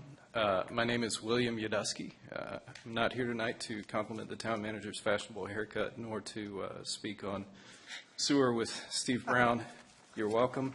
I would like to speak to you briefly about a map on page 203 of the Cary Community Plan. Handouts are coming your way. It's sampled in the first handout, and there's an extract on the second page of that first handout that I'd like to look at. If when you have a chance to take a look, you'll see that there's a future road extension meant to connect Bachelor Road out in the green level area, meant to connect Bachelor Road to White Oak Church Road. That's shown as a dashed white line closest to the Chatham County line. The first attachment. The second page of that first enclosure shows how that line runs through two existing subdivisions. One existing subdivision, mine that I'm developing for Baker Residential, and the nearly approved subdivision called Shadow Creek being developed by others. In short, I'm requesting that this dashed line be removed before any adoptions of this plan are made. Such a road would certainly be impracticable until these existing subdivisions were to redevelop in perhaps 150 years. And hopefully by then we have solar-powered flying cars and collector roads don't matter. I have heard, in fact, through one of the neighbors that a revision to this map is already supported by at least one member of staff and some folks on the consulting staff, and that very likely the map on page 230, which depicts a different version of the collector road there, blue-dashed Collector Street, you could just barely see it on page 230, that it's more likely to be carried forward. I'll be honest, I'd hoped that this route, if it was the one that was to be chosen, would be more thoughtfully considered or somewhat more deeply researched than the white dash line, but it does not appear so, no offense.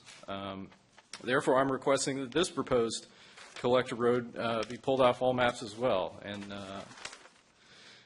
for one thing, none of the homeowners on the east side of Bachelor Road, whose lots average 3.5 acres, could ever afford to redevelop their properties and build this collector street.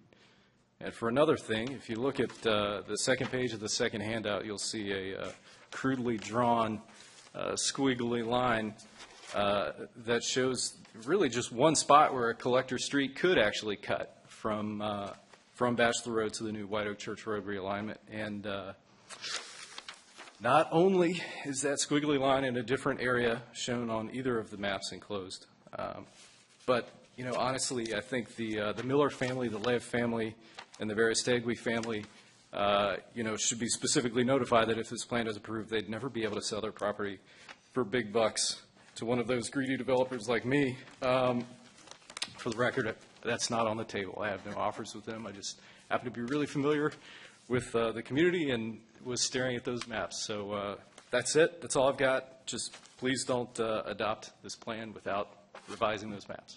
Thanks. Thank you. Next speaker, please.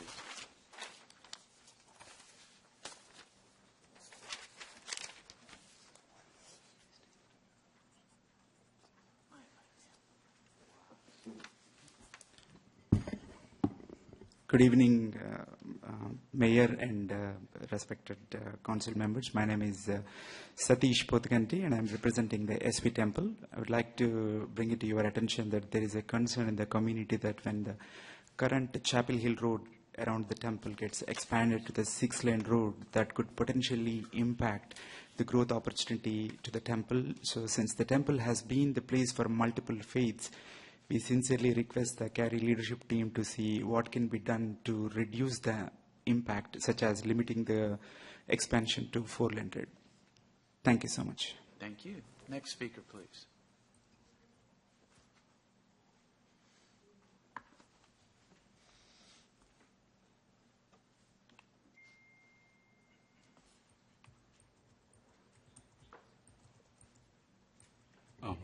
Good evening, Honorable Mayor and Honorable Council members.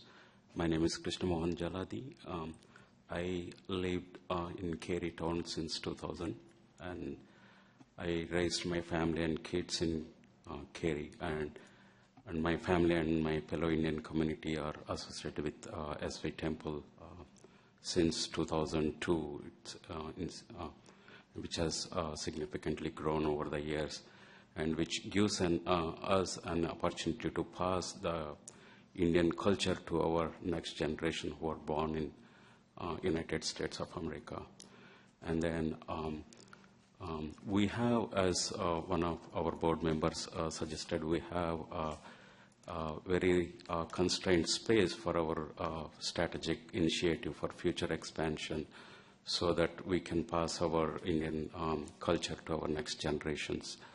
So with a proposed 6-lane road between Cary Parkway and Northwest Maynard Road, it would impact future growth of the SV Temple, hence we may not be able to achieve the goals that we had, that we want to pass to our next generation.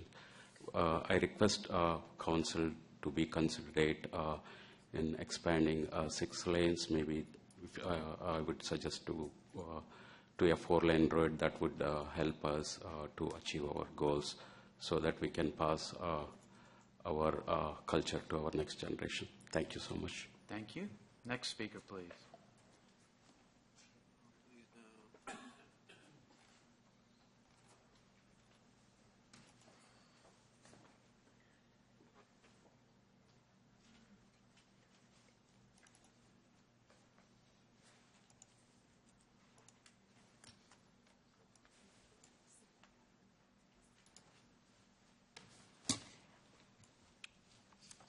I am Gladys Logan, and am wanting to piggyback on some of the comments that Mr. Yudusky had to say about that green level area.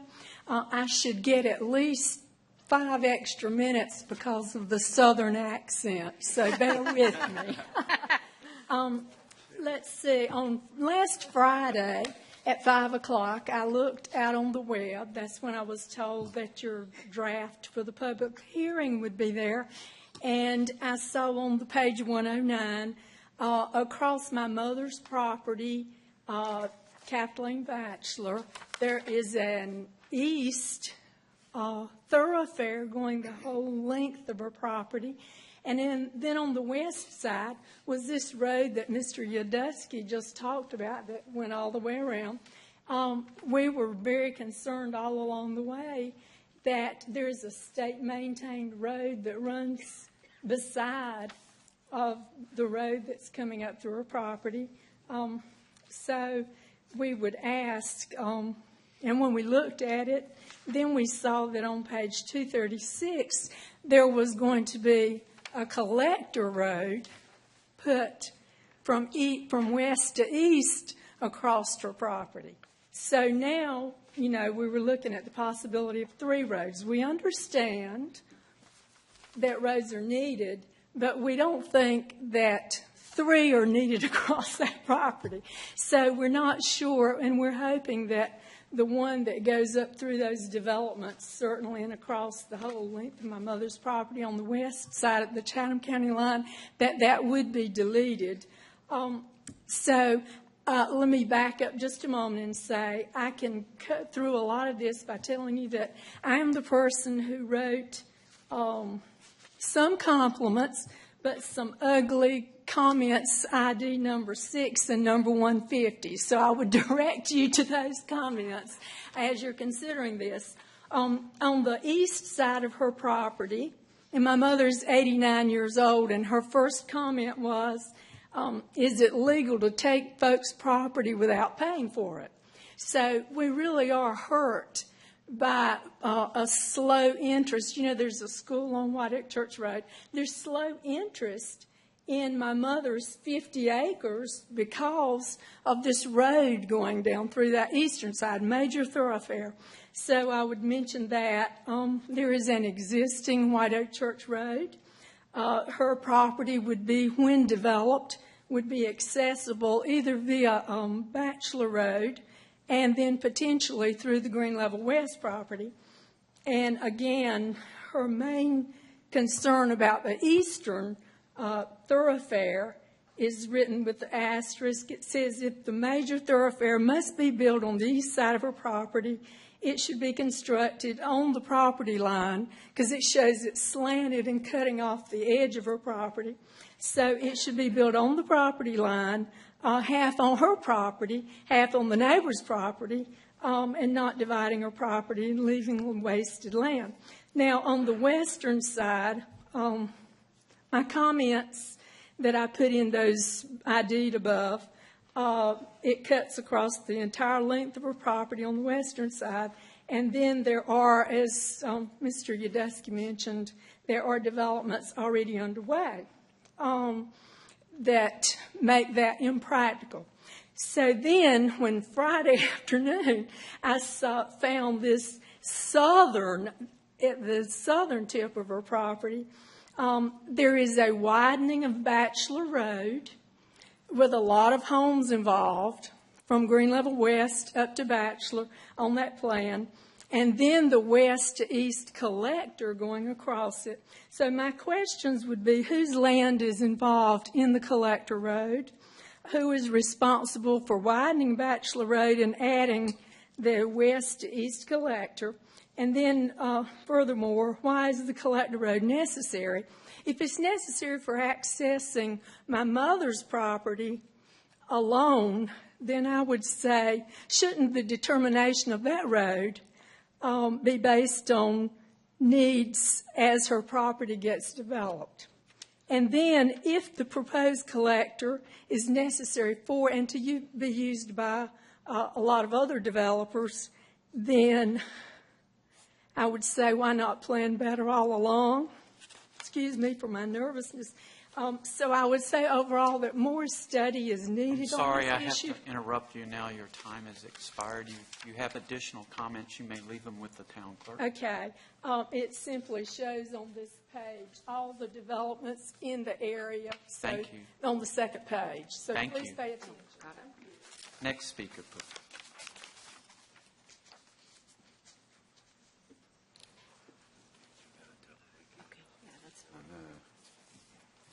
Ladies and gentlemen, I just want to remind you, please do not repeat comments. We've heard a lot about 54 widening. Yes, sir. Appreciate it, but my name is Prasad Banguri. Thank you. I'm also from the vice chairman for the SV Temple. Like our chairman mentioned, we started this temple about 12, 14 years back. We are blocked by the railroad track and 54. And we bought some properties. These are all coming from donations of the members and people who are visiting the temple. And if you go to 6 lane, we are going to have reduce the land we have, and there is no way for us to expand. And there are a lot of visitors. When we built the temple, I was one of the few people involved in building the temple from the beginning. And when we built the temple, we didn't expect the community growing so big.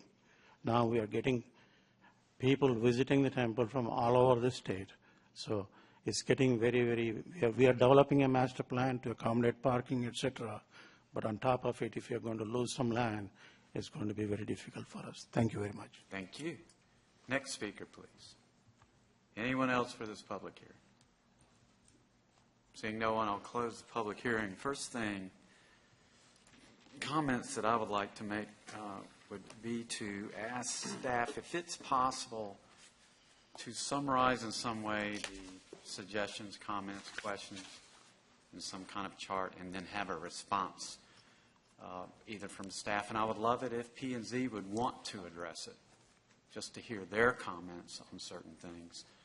That would really help me a lot because there were some specific things that I'm not aware of that I've got to go back and look into, and that would help me a lot, give me a heads up. Yes, Mayor, that would be our typical practice. So I know I have a few pages of notes. I'm sure other staff have notes, so we would put them together, much like we did on the comments as we responded to board and commission comments that were linked to the materials for the hearing tonight. We would do the same kind of thing, some sort of matrix, probably group them together, and then give you a sense of proposed changes, not changed, and our recommendations, and we'd share that with P&Z. And then the lady next to last speaker had questions. If somebody could get her contact information and get her answers to her questions, that would really help as well. I'm concerned that the speakers for the Chapel Hill Road widening may misunderstand, or maybe not. This is definitely a plan. The plan definitely says 6 lanes. However, there was a study done, or is being done, funded by Campo, is that right? I believe so, yes. NCDOT, and they will evaluate 4 6 lanes? Okay, so they are they've already recommending 6 lanes. Yeah. So that's where that came from. But my understanding also is there's no funding for years for this road. Not that that changes anything. If you're developing your property, you still have to take into account the 6 lanes. But for those that are here that might think this is going to happen sometime soon, 4 or 6 lanes, it's not. It's years and years away. So I just wanted to say that in case there was some confusion. But I would love to have more input or detail about why DOT suggested 6 instead of 4, because I think as a council we said we really want to stay away from 6 if possible. Right. We wanted to go to 4, and I can't remember our discussion. I know we had that discussion on that part of the road, and I thought we said 4. We did, and so that's one thing that I think that we need to address, and Ed and I were talking about this earlier in the day, so he could probably elaborate further, but at some point the council discussed the fact that we really didn't want 6-lane roads in our community. We look at them as a barrier in our community. They divide communities, and they're not really that crossable for pedestrians, and so we did not want to have very many of those. I understand that Campo studied this. NCDOT said, yeah, this would be optimal, but sometimes what's optimal for a vehicle is not optimal for the community. And we're trying to build a great community here. And so I think we need to study that recommendation. In all of the road recommendations, I think there's some greater depth that the council needs to go into just studying the road component, and that's what Ed and I were talking about. So Ed, I don't want to steal your words, but one thing, and please correct me if I'm wrong, this is the original plan, and the plan can be amended.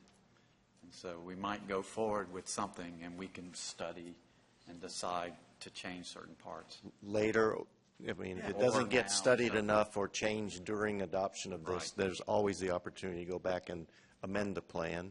But I know our transportation folks will be looking at this one, and it'll be providing that kind of information to planning and zoning and you as it moves along. Okay. Is there a rush to get it approved that we wouldn't want to stop and take a look at all these different road projects? To get the whole plan approved? Is there a rush to get the community plan approved without having us scrutinize some of our big ideas around roads and this comprehensive transportation plan? We were seeking to achieve council's request to achieve the plan, get it adopted, and so being able to work through that process.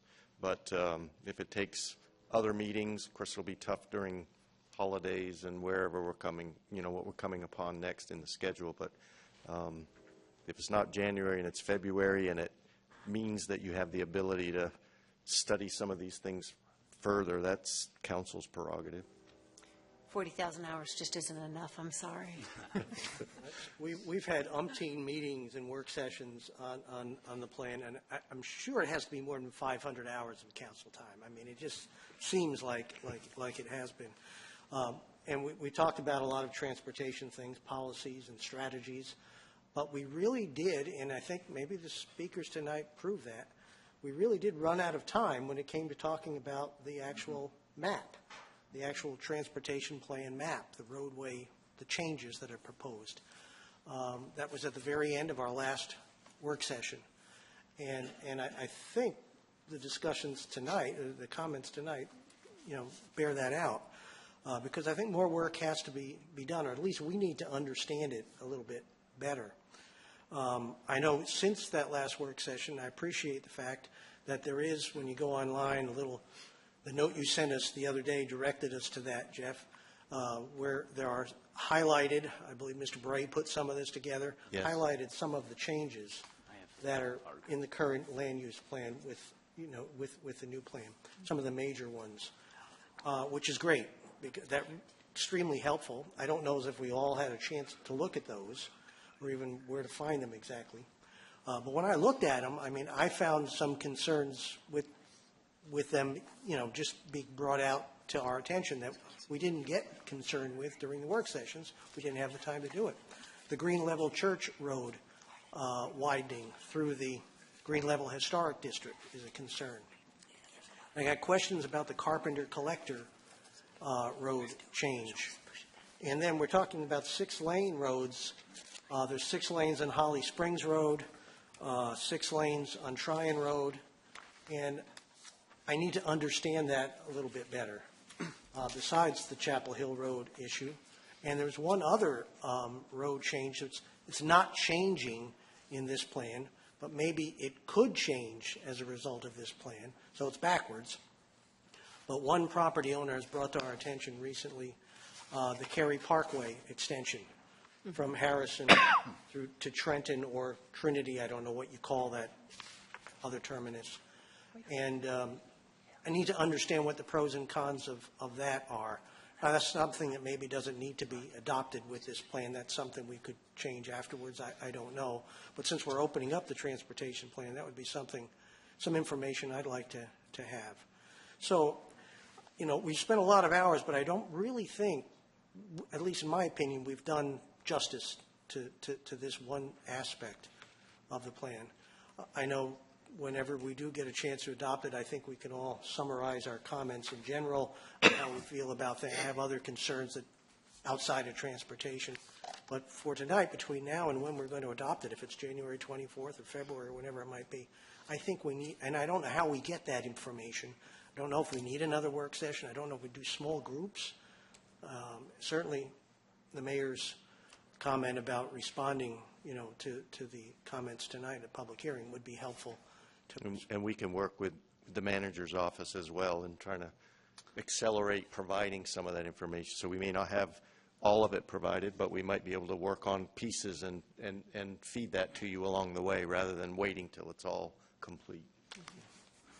Not to contradict Jeff, but I think we've tried to do it a little piecemeal over these past couple of weeks, and I don't think it's been effective. I mean, the transportation changes are pretty significant, and in my conversations, in my one-on-one meetings, plus with the newest request that has come forward, I think there still is a lot of confusion, and my concern would be is if we did it in small groups and then tried to bring it back together in a forum like this, we'd end up at the same place.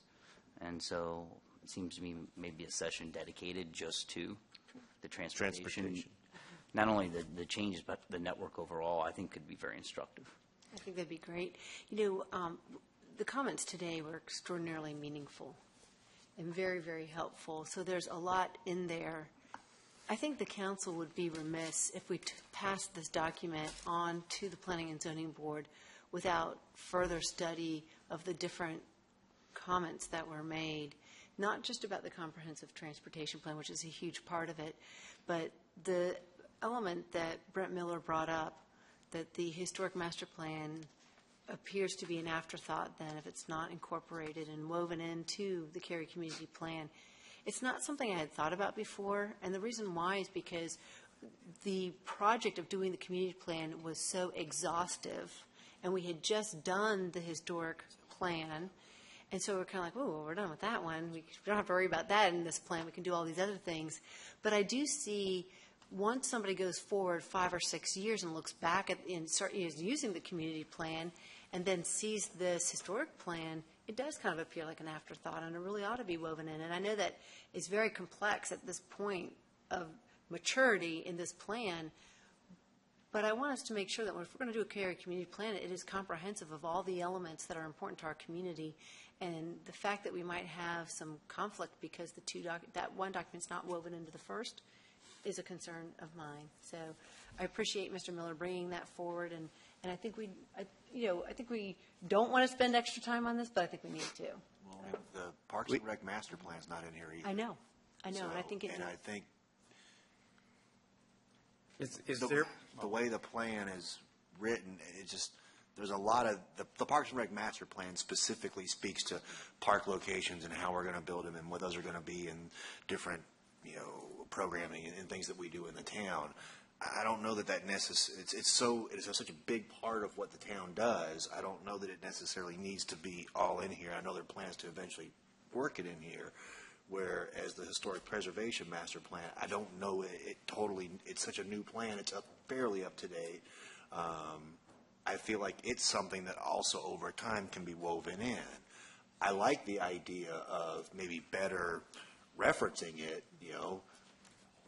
put stuff in there, say, hey, check out the historic preservation master plan or whatever, but it's a very good up-to-date plan. I don't want to hold this up for another 6 months until we could figure out not only how to work that one in there, but also the Parks and Rec master plan as well.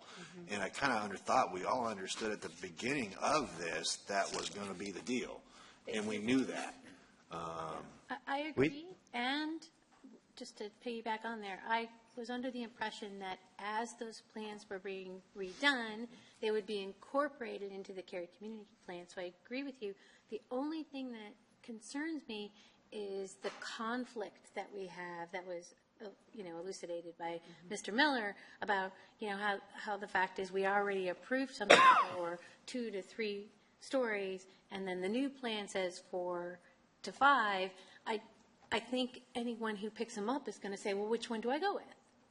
Right? Because that's the only, I agree with you for everything. It's just that we have to somehow identify what are we going to do about areas where we have conflict. Well, just to follow up on that, to make it even more complex, the longer we take to approve this, then you're also in conflict with everything else. Oh, yeah. So we really need, in my mind, to move this forward and plan to integrate at the same time. However, I do agree that we need to address the transportation issues and make sure we really have that right. That's a very important part of it. Mayor, if I might. Please. We have an entire chapter 5 called Engage, where we don't view the historic or some of the other components as an afterthought. All of chapter 5 is devoted to presenting the fact that those plans are incorporated by reference. We summarize the main policies, within those plans, within chapter 5. Granted, there may be conflicts between some of the policies that we would have to rectify as something comes forward, much like we're going to have conflicts where a plan policy says something and the land development ordinance may require something else for a while.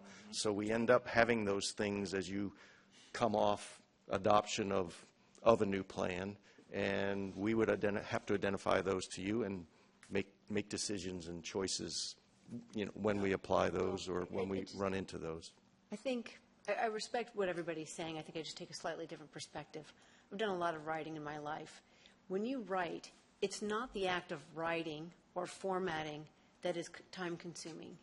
It is the act of conceiving of the ideas and putting your ideas together, which has been accomplished with the Parks Plan and the Historic Plan. Once you have your ideas together, it's just a matter of putting words to the ideas. And so, in my opinion, when I look at a problem such as having a master plan for parks and a historic plan and then having this big Cary plan, to me, it is just a formatting process of taking those details and incorporating them in. The problem is that I think the staff might be afraid of is that it's going to open up a whole new set of ideas because we have conflicts between what we've just created and the existing plans. If those conflicts exist, My opinion is the time to address them is at the beginning now, not after the fact and amendment to amendment to amendment to amendment. So I just take a slightly different perspective. I'd much rather weave things in now because those thoughts have already been done. But Although if you were doing updates of those plans, if some of them are a little bit older now, you would be wanting to refresh those ideas in the update process. So you would be weaving in older ideas and concepts again, and without the benefit of public involvement and the work that you would do on, say, updating a parks master plan or historic.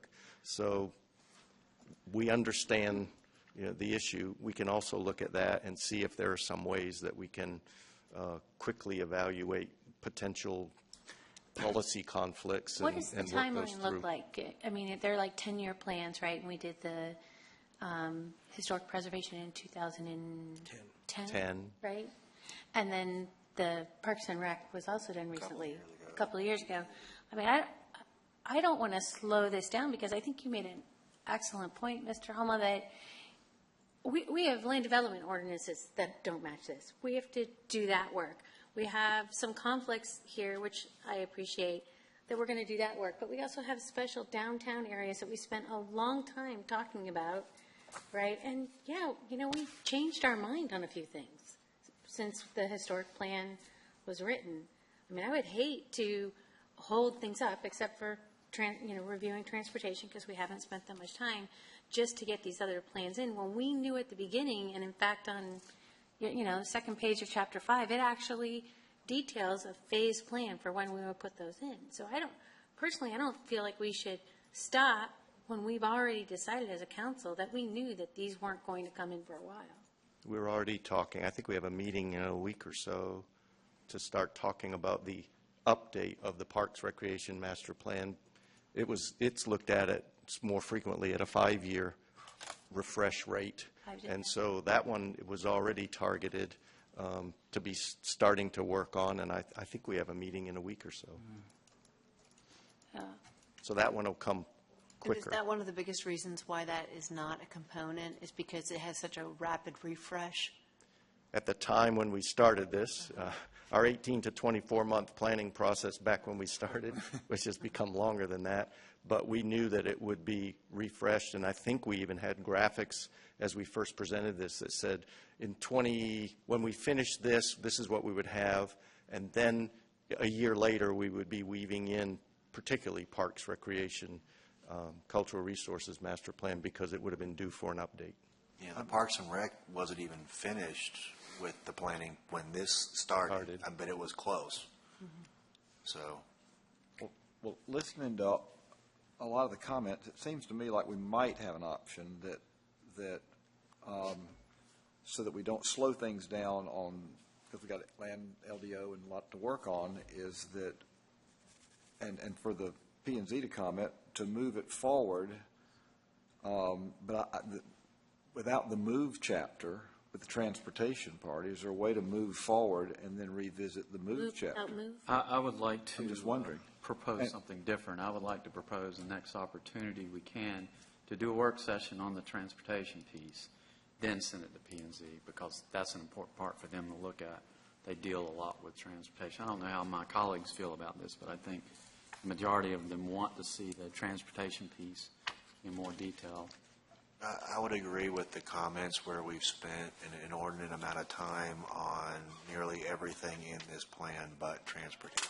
It seems, just as Mr. Uroha said, that kind of come out tonight in a lot of the comments that we've heard.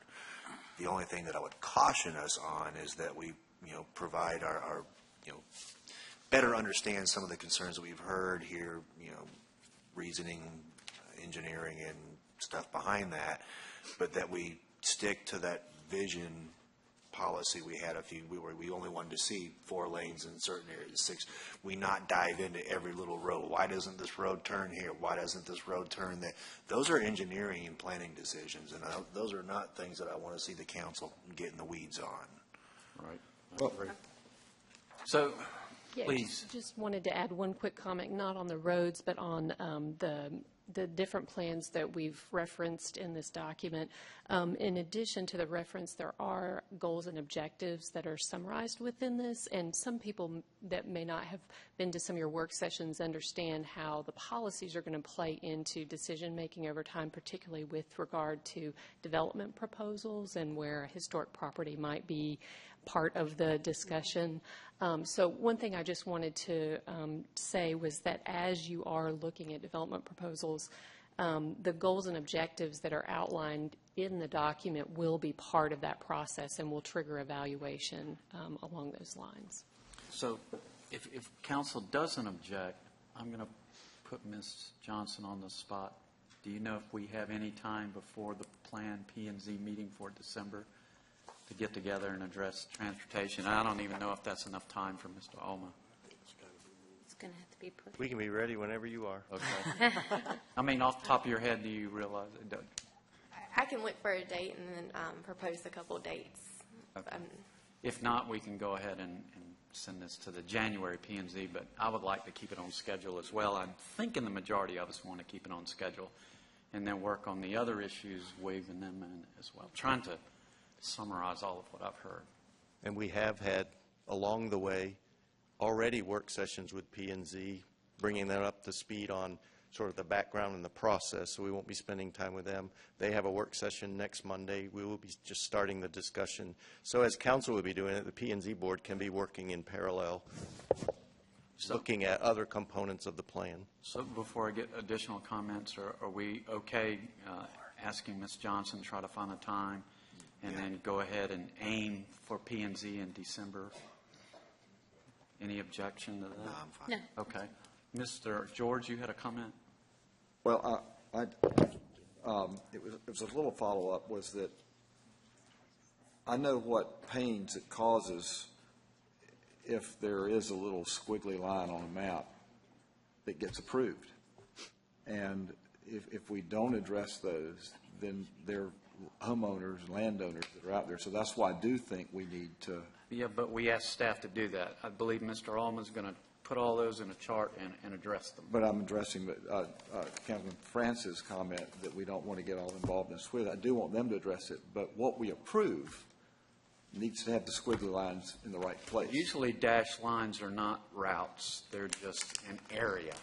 They're also not saying the town's going to put a road here. Right. They're also saying that if and when this property develops, then a developer might have to put a road And here. that's what binds the people, keeps them from selling their property. Right. That's Well, the problem. and sometimes it makes sense and sometimes it don't. That's why I But wanna when make a sure. property is going to, when we have such few roads out in an area and we all love the connectivity, there are going to be connector roads. And yay, maybe we need to think about a policy where if it can always be on the property line, then great. But the reality is that's not reality. Sometimes, I'm pretty sure that staff and engineering didn't just throw a dart and it hit somebody's property and that's where they put the dotted line.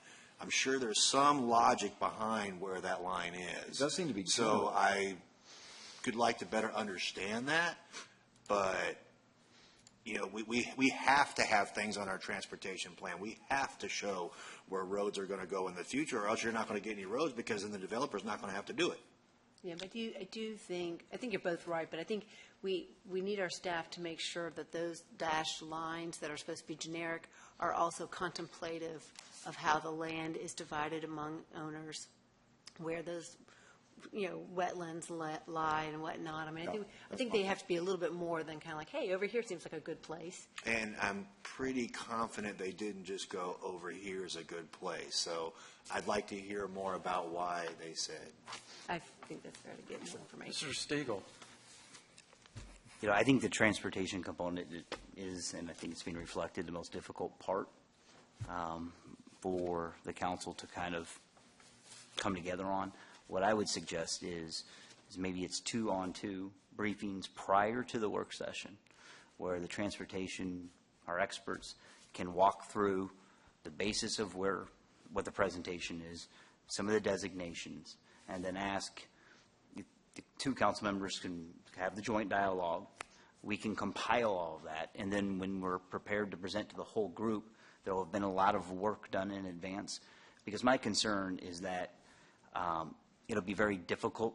We'll send out a packet, but it'll be very difficult to make a lot of progress. During that meeting, we may end up in the same place. Right. I agree. I think that's a great idea.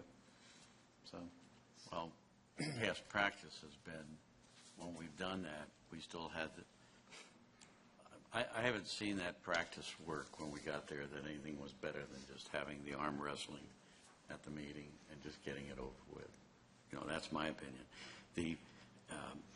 Because you have 2-on-2, you get the perspectives, the lot of the draw who you're partnered with.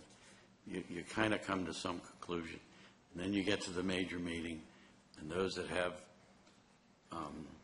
compassion about something, you know, and then we just go right back to where we were. We just wasted a lot of time. Well, you know, my argument is, I think somebody asked. I think that we used to be. How many years of practice did you have? It was 3. We had 3 and 3, and somehow or another, the way we were grouped, these 3 people always came up with a yes, and those 3 people always came up with it. It happened that way. We're right back to that thing. That doesn't mean it's going to happen that way if we. Well, it's good to have that history. I was envisioning it more as an educational component and getting questions from the council. So not having council members kind of tell us, well, here's what they think. It's more of, let's take a step back, let's talk about transportation networks, and then, and then write down all the questions so then we can really come prepared to the meetings. So less than about a debate before we get there. What are your concerns and questions? What are your concerns? Okay, go. Yeah, make sure that people understand, you know, some of the nuances of it. It's pretty complicated, and so That spares a lot of time in the work session than having to go through slide after slide of trying to understand it that way. So that is wise. And then it would be ideal if the council then would commit that by the end of that day we will adopt that portion, since there's been so much preparation leading up to it in advance. Adopt it or agree to planning and zoning for their. Yeah, well, planning and zoning, I mean, adopt would be awesome. Planning and zoning, those understandable. Don't get ahead of myself. So I'm going to try to summarize a plan. Council members 2x2 or 3x3 are going to get information from and pass information to staff members who are going to compile all this information and present it to the entire council in a work session that our calendar guru is going to come up with for the Planning and Zoning Board in December. And then in December, hopefully, Planning and Zoning has all of this to look at. And then we can stay on schedule right now, tentatively, for the end of January. Almost said July. Is that a Freudian slip there? And we could piggyback off some of the already established meetings. Okay. Individual meetings, too. And does just the newbie, but you're also getting together with P&Z as a group only? Okay, and doing work sessions with them as a group only? Okay, that was all. That's how we work with them. Okay, that's right. Any other questions or concerns? Everybody understands how this is going? Yeah, no concerns with that. Just one more question. Okay. I know you guys were taking notes. Ms. Top got up and talked about a lot of different stuff real fast, and I totally didn't get much of it. I know you did. So if you guys could kind of maybe help me, and I'm sure all of us better understand some of the concerns and things that were there too, because that's somebody that works within the town a lot. It used to be the town planner. Yeah, and so I'm sure if she's got some concern, there's probably some others that in similar vein might also, and so let's just see if we can flush some of that out on the front end. But we'll do that. And just end it with thanks to you, Leanne, all the staff members, all the citizen volunteers, everybody that worked on this thing. It's like budget times 20. Take a long time, 3 years was only supposed to take 18 months, maybe 2 years, and I think it's 95% awesome. I really do. I mean, we're close. It's one of those things where I think a few little more tweaks and maybe even just better understand some things will be good, but I just really appreciate everybody's efforts on it. We appreciate that. So, are you guys good before Yes, sir. we move on? Okay, thank you for being here. Thank you. Thank you. All right. How's the council members doing? 2.5 hours. Are we ready to go to another public hearing or take a quick break? Y'all can go to what? I'm taking a break. I think we heard break. So we're going to take a 5-minute break and we'll be right back. Y'all keep starting, but I'm taking a break. All right.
We'll reconvene our council meeting at this time and move to our fourth public hearing item. It is 16 REZ 27, 10108 Penny Road rezoning. Ms. Bierman of our staff will introduce the item. Council will not take action on this item tonight. Instead, it's going to be referred to our Planning and Zoning Board for their recommendation, and it will return to us at a future meeting. Ms. Bierman. Good evening, Mayor and Council. This is a request to rezone a portion of a 1.5-acre lot that's located at 10108 Penny Road. This is a vicinity map. You can see the site's located on the north side of Penny Road between Lock Highlands Drive and Brook Ridge Drive. The existing zoning is R40. The proposed zoning for a portion of this site is R20. If this rezoning is approved, then this approximately 1.5-acre parcel could be subdivided into 2 lots. One would be R40, one would be R20. And the R20 lot would be developed and could connect to the utilities. Would point out with this that the division of this lot, because of the size, would be exempt from subdivision requirements. So that means that requirements such as a buffer, streetscape, and right-of-way dedication would not apply when the division of property would occur to create these 2 lots. The current land use plan designation for the site is LDR, low density residential. In looking at the Cary Community Plan, the draft plan, the designation there is the classic neighborhood development category. So the proposal would be consistent with both the existing and the potential future plan. There are no stream buffers shown on the site according to our GIS maps. On the opposite side of Penny Road, there is a proposed street side trail. And this shows the road network in the area. Penny Road is a major or a thoroughfare. The current cross-section is 2-lane in a 65-foot right-of-way, and ultimately that would be a 4-lane divided road within a 100-foot right-of-way. This shows properties that were notified of the public hearing. And that concludes staff's comments. Following the applicant comments in the public hearing will be available for questions. Thank you, Ms. Bierman. At this time, I would like to invite the applicant forward for their remarks.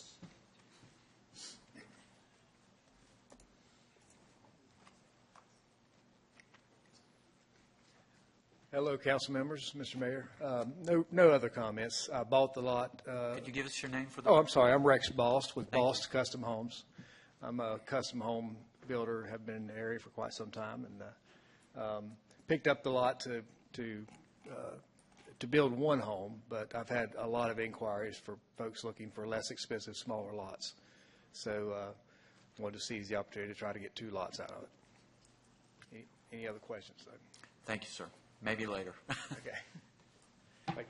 Now it's time for the public hearing for 16 REZ 27, 10108 Penny Road rezoning, and I would invite our first speaker forward. Anyone to speak at this public hearing? Seeing none, we'll close the public hearing, open up to council members for questions or comments.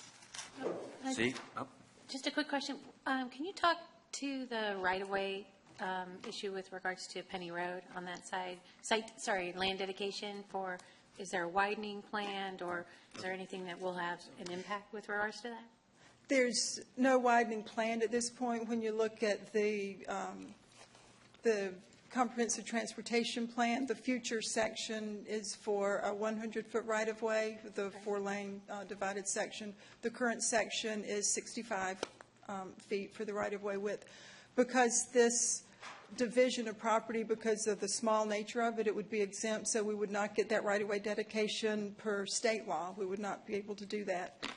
So, and along, there's only, or there would be about 90 feet of width for this, the R20 lot, which is the minimum width for the R20 district. So we would not get that right-of-way dedication with the development of this size. Okay, thank you. But they wouldn't get it. They wouldn't get it. We're not getting it now either. Because if it stays R40. If he just puts one house, we Well, don't if get it it's, either. if it's developed with one house on R40, no, there would not be a right-of-way dedication there either. Other questions, comments? This will go to the Planning and Zoning Board, and we'll see it at a future date. Thank you, Ms. Bierman. We'll now move to our fifth public hearing, 16 REZ 26 Davis Residential Property at Pittard Sears Road. Ms. Grannon will introduce this item, and council will not take action on this item tonight. Instead, we're going to refer it to the Planning and Zoning Board, and we'll see it at a future meeting. Ms. Grannon. Thank you. Good evening. This is for a rezoning of property located at the 400 block of Pittard Sears Road on approximately 10 acres. You see the property here opposite the Carolina Preserve site. Aerial view shows that the subject property is currently vacant. There is a development plan that is in review currently. Land use plan designation is low density residential. The existing zoning is transitional residential, conditional use. Conditions that are in place and were put in place in 2011 limit the development to 20 detached residential lots, 80% of which are age restricted, a 20-foot streetscape, no reductions or modifications to perimeter buffer width, meaning no buffer averaging at the time of development plan. And then there was concern from adjacent Chatham County residents about preservation of open space. The applicant offered an additional 1 acre of open space beyond the regulatory open space that would be protected, and that it would be located adjacent to that western property line and not be property that was already in a urban transition buffer or a required perimeter buffer. The proposed zoning would stay the same, TRCU. The applicant is simply asking to remove that age restriction. All the other zoning conditions would remain in place. The 20-foot streetscape would actually be a moot point in that now Pittard Sears Road is a collector road. Their development plan shows a 30-foot streetscape. So they would actually be exceeding that. So the only change is that 80% age restriction. Property was posted. This shows you the notification area. At the community meeting, there was a husband and wife, adjacent property owners who attended. They just had questions about development standards, no opposition to the request. I received one phone call from an adjacent property owner in opposition of the removal of the age restriction. The big concern they had was thinking that it was going to be a more intense development. And then there was an email from a nearby property owner asking for sidewalk to be a condition. That's already part of the requirement and has been proposed on the development plan that's in review. This concludes staff's presentation. Following the public hearing, I'm available for your questions. Is the applicant here? The applicant is here, yes. I'll invite the applicant forward.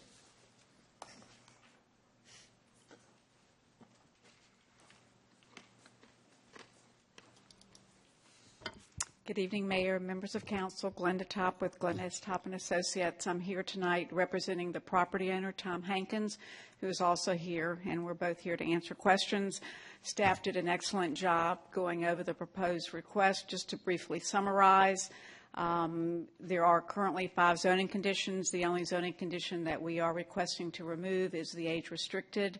As staff pointed out, the maximum number of lots are 20. With that 80% requirement, only 16 would have to be age restricted. Given the amount of age restricted housing in this area, we feel that the area would be better served without that zoning condition.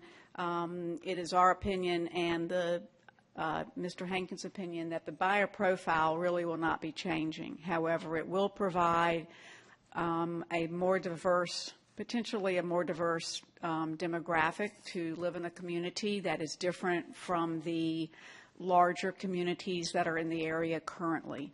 Also, as staff pointed out, none of the other zoning conditions are being changed. The open space, the streetscape has been increased. So we feel that the change has minimal, if any, impact to the area, and we ask for council support. And like I said, myself and Mr. Hankins are here to answer questions. Thank you. Thank you. Now's the time for the public hearing, 16 REZ 26 Davis Residential Property at Pittard Sears Road, and I would invite our first speaker forward. Good evening. My name is Tom Hankins. I appreciate Mr. Mayor and the council members coming out here. I don't know how you guys do it over and over. It's incredible to me. It's like an extra job. But I'm a small custom builder and do some small land development in Cary and in the Triangle in general. This piece we've had for over 10 years. It originally got caught up in the moratorium with the Chatham Land Cary use deal. And then in 2011, we rezoned it. We put the age restriction on. Since then, there's a couple of factors that have changed that make us want to remove that. The first is we decided because of the topography on the site and the natural beauty, and also because of the density, mass grading is not allowed. Mass grading will not be on this site. And as such, putting slabs is not very practical. In most age-restricted neighborhoods, because of the aging population, they don't want very many steps, and they want that slab. It's very hard to do that on this property. There's also several lots that are ideal for basements, and doing the mass grading makes that all go away too. So one of the items was we were looking at the age-restricted market, and we thought, well, that's a big market, 55 and over. There's a lot of people 40 to 80 that might want to be in this location as well, even 30.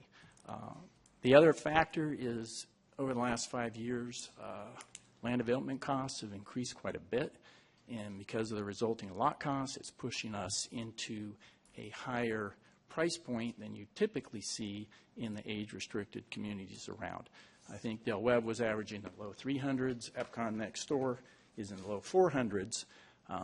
Dunhill, which is immediately to our south, they're starting at 650. They're not age-restricted. They're custom. So we see an opportunity to kind of come in between, probably in that 550 to 650 range based on the lot cost, offer an alternative to a big production neighborhood, kind of a small custom niche neighborhood. And to make that work, we need a little bit broader market category. Here with any questions. Thank you. Next speaker, please. Anyone else to speak at this public hearing?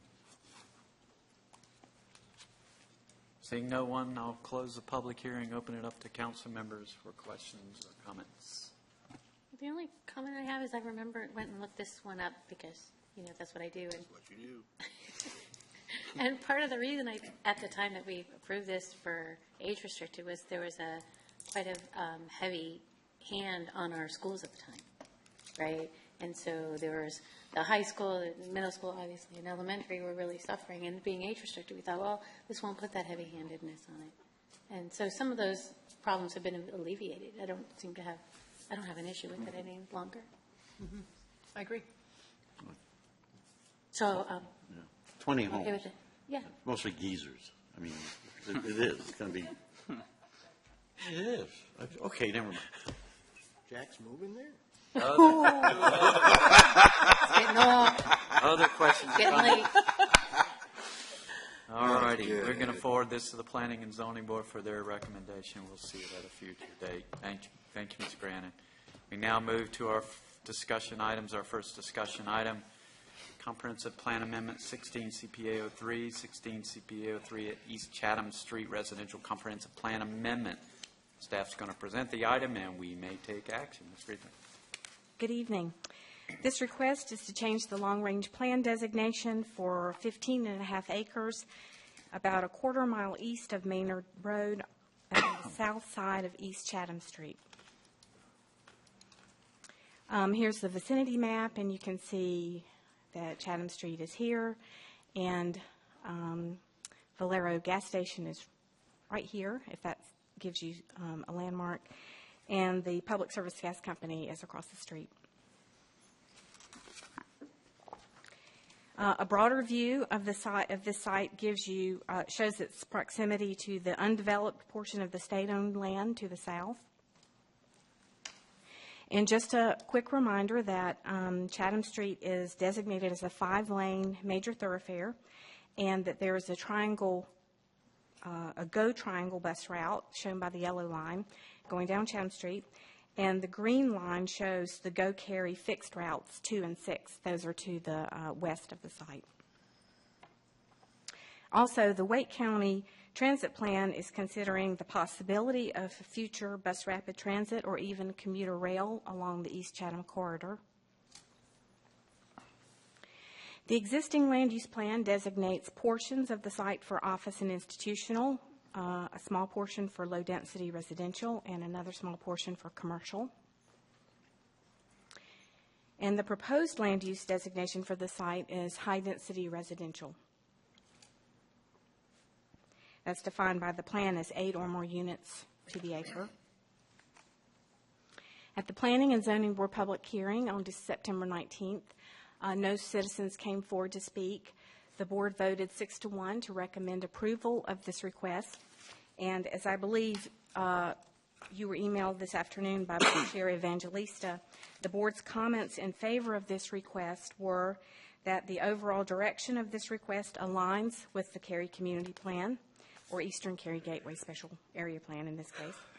It includes plans, they think that it included plans for future transit, and also that this request may not achieve the highest densities envisioned by the Eastern Cary Gateway Plan, but the density will be about as high as can be expected in this time and place. One comment was made that was not in support of the request, and that comment was that this use will be allowed under the Eastern Cary Gateway Plan should it be adopted. And in fact, even more density would be consistent with that plan, and so why not wait until that plan is approved? So that's a summary of the Planning and Zoning Board comments. The Land Development Ordinance includes these 4 criteria that should be considered when evaluating a request to amend the comprehensive plan. There are new policies for the subject area included in the draft Eastern Cary Gateway Plan, which is on the agenda, as you know, later tonight for your consideration and possible adoption. The draft Eastern Cary Gateway Plan designates the subject site and surrounding area for a range and mix of uses, including a significant amount of high-intensity multifamily housing that can support future regional transit and take advantage of nearby employment, shopping, and entertainment. In considering this requested plan change to HDR, staff observed that the subject site is in an identified priority growth area. An HDR designation would support the addition of higher density multifamily housing along what could become a future bus rapid transit or rail transit corridor. And an HDR designation also has potential for supporting 2 of the town's housing plan goals. 1, to provide a range of housing choices for all income groups, and 2, to encourage the location of high-density housing within walking or convenient commuting distance to shopping, employment, and other activities, or within a short walk of a bus or transit stop. And this site does meet those criteria. For these reasons, staff recommends approval of this request. And this concludes my presentation. I'll be happy to answer any questions you might have. Thank you. Questions or comments? Comments I would make would be I'm excited about this. So much of our work and efforts in downtown, I think, are really starting to bear fruit from the private sector here. We're now, being offered a high-density residential project, just barely outside of downtown. It's kind of the one part that struck me as a little funny is some of the comments we've heard is maybe it's not dense enough. I mean, but it definitely falls within the plan guidelines, and even that proposed by the Eastern Gateway Plan. It's close to rail, transit.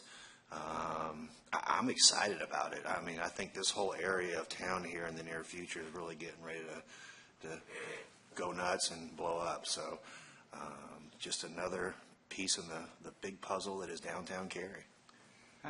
Other comments? Yeah, so the comments about it not being high density enough, we don't have like extra high density, do we? So high density, there's not a limit if it goes vertical. I don't think so. The In site the plan, plan, there's limitations. But there's no site plan we're approving, though, right? Well, this is the plan. The plan amendment is for to designate it HDR.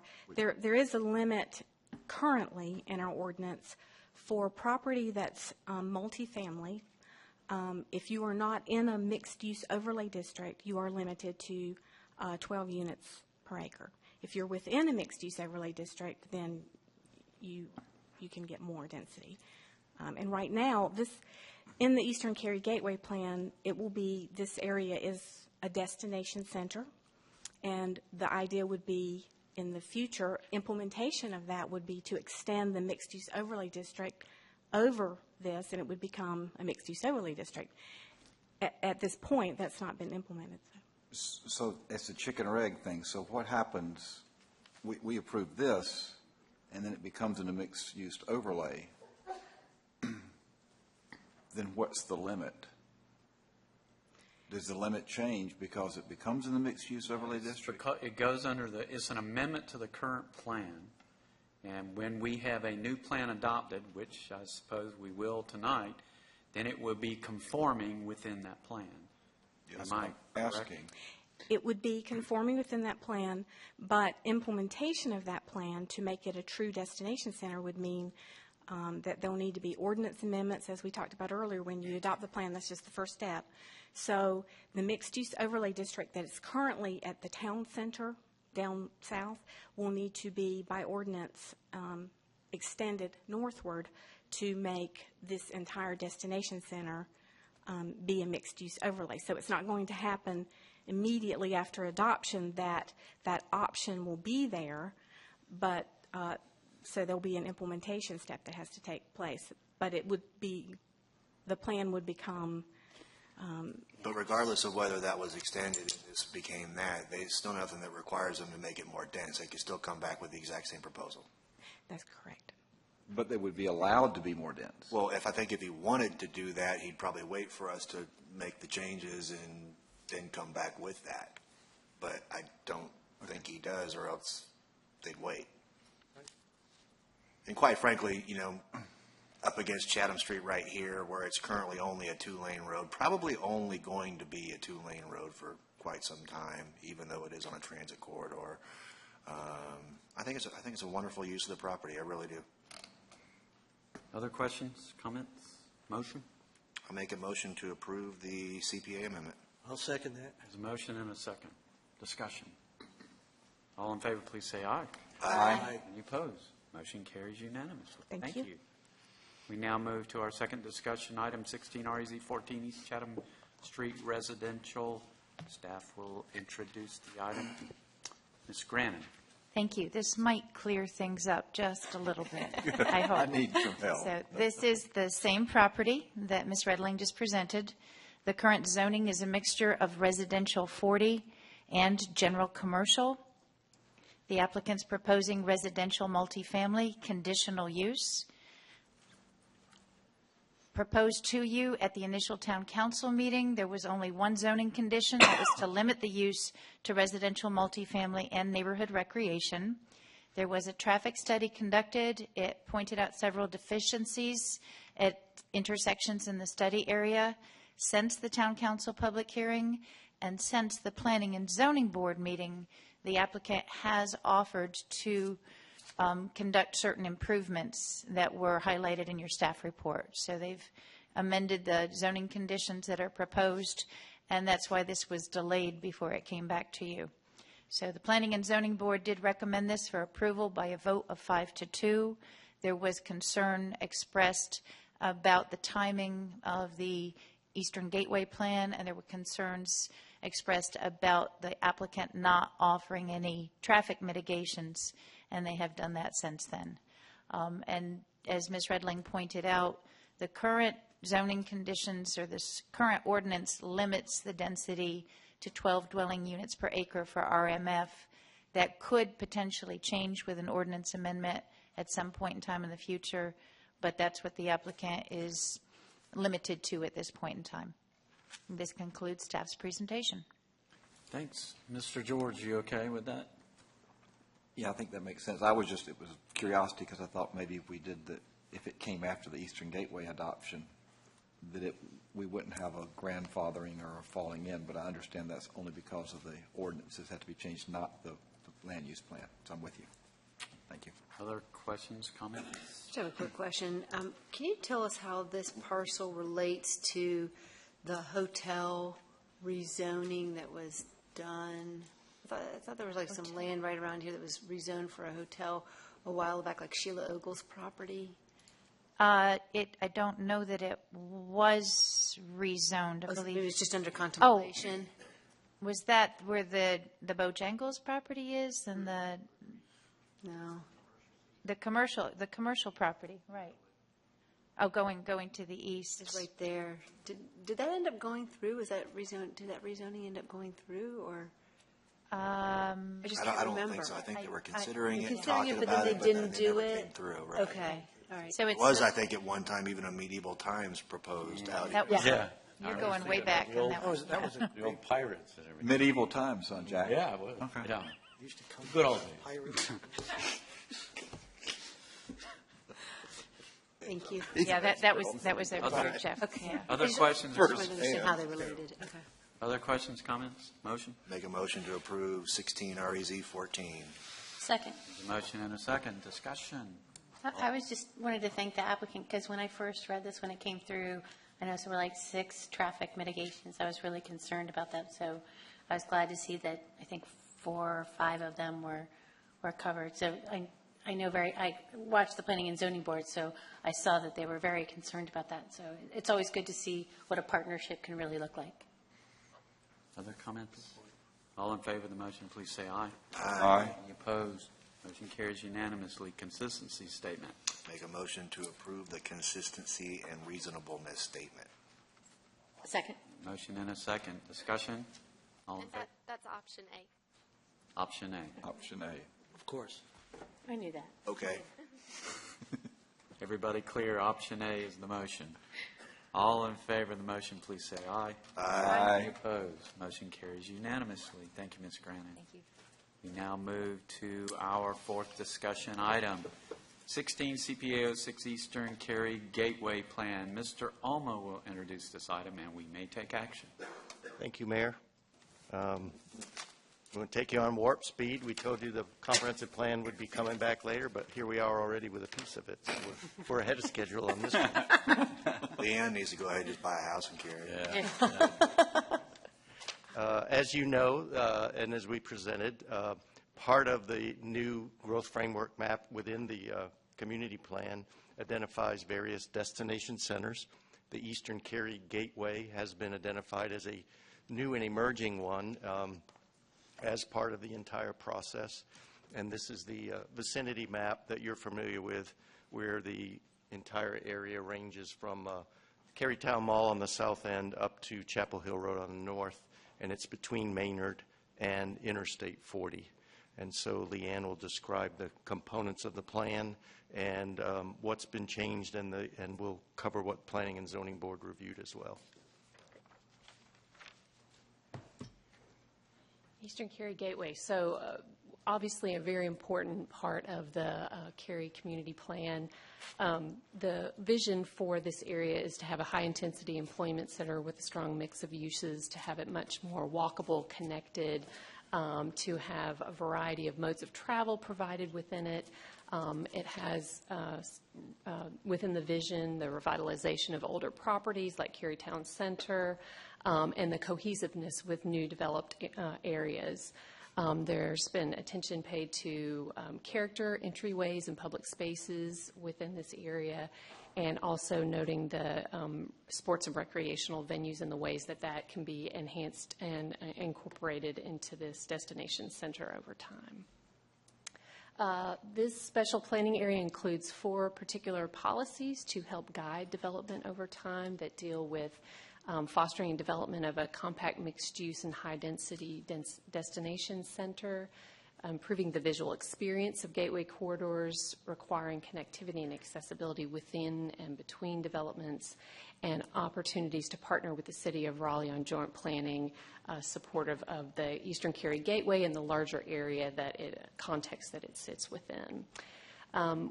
For the sub-area land use development direction, there are 10 particular areas which a unique vision presented for each of those, and also elements for how these can be cohesive and aligned with each of them. In addition to that, the special planning area sets out several transportation improvements to help with connectivity and mobility within the area, particularly extension of Trinity Road, as well as north-south connector road on the western side of the area, shown here at 11, and then also planning for extension of Trinity Road and a separate pedestrian bicycle bridge, or potentially the same connection across Cary Town Boulevard here to the south. A few changes made that we want to make sure that you're clear about since both the last council public hearing and since the Planning and Zoning Board public hearing. There were some map edits made to clarify the intent of the future transportation improvements. Those were shown on the map that I just had up, particularly the north-south collector, the extension of Trinity Road, and the pedestrian bike access across Cary Town Boulevard. And there were text additions to clarify those items as well, just to make it clear what the intent is and the flexibility for planning for some of these over time. Changes made since Planning and Zoning Board public hearing. There was a map edit. It was a pretty simple one. We basically just wanted to clarify that the stream buffers also included floodplain, and some text additions in response to feedback from boards and commissions that were done as part of the review of the full Cary Community Plan.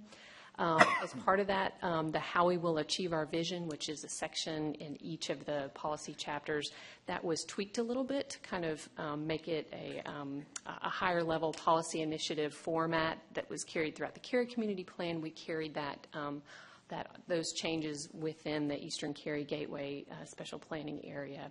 And then finally, a text amendment from staff to clarify the implementation action for public-private cooperation on new development.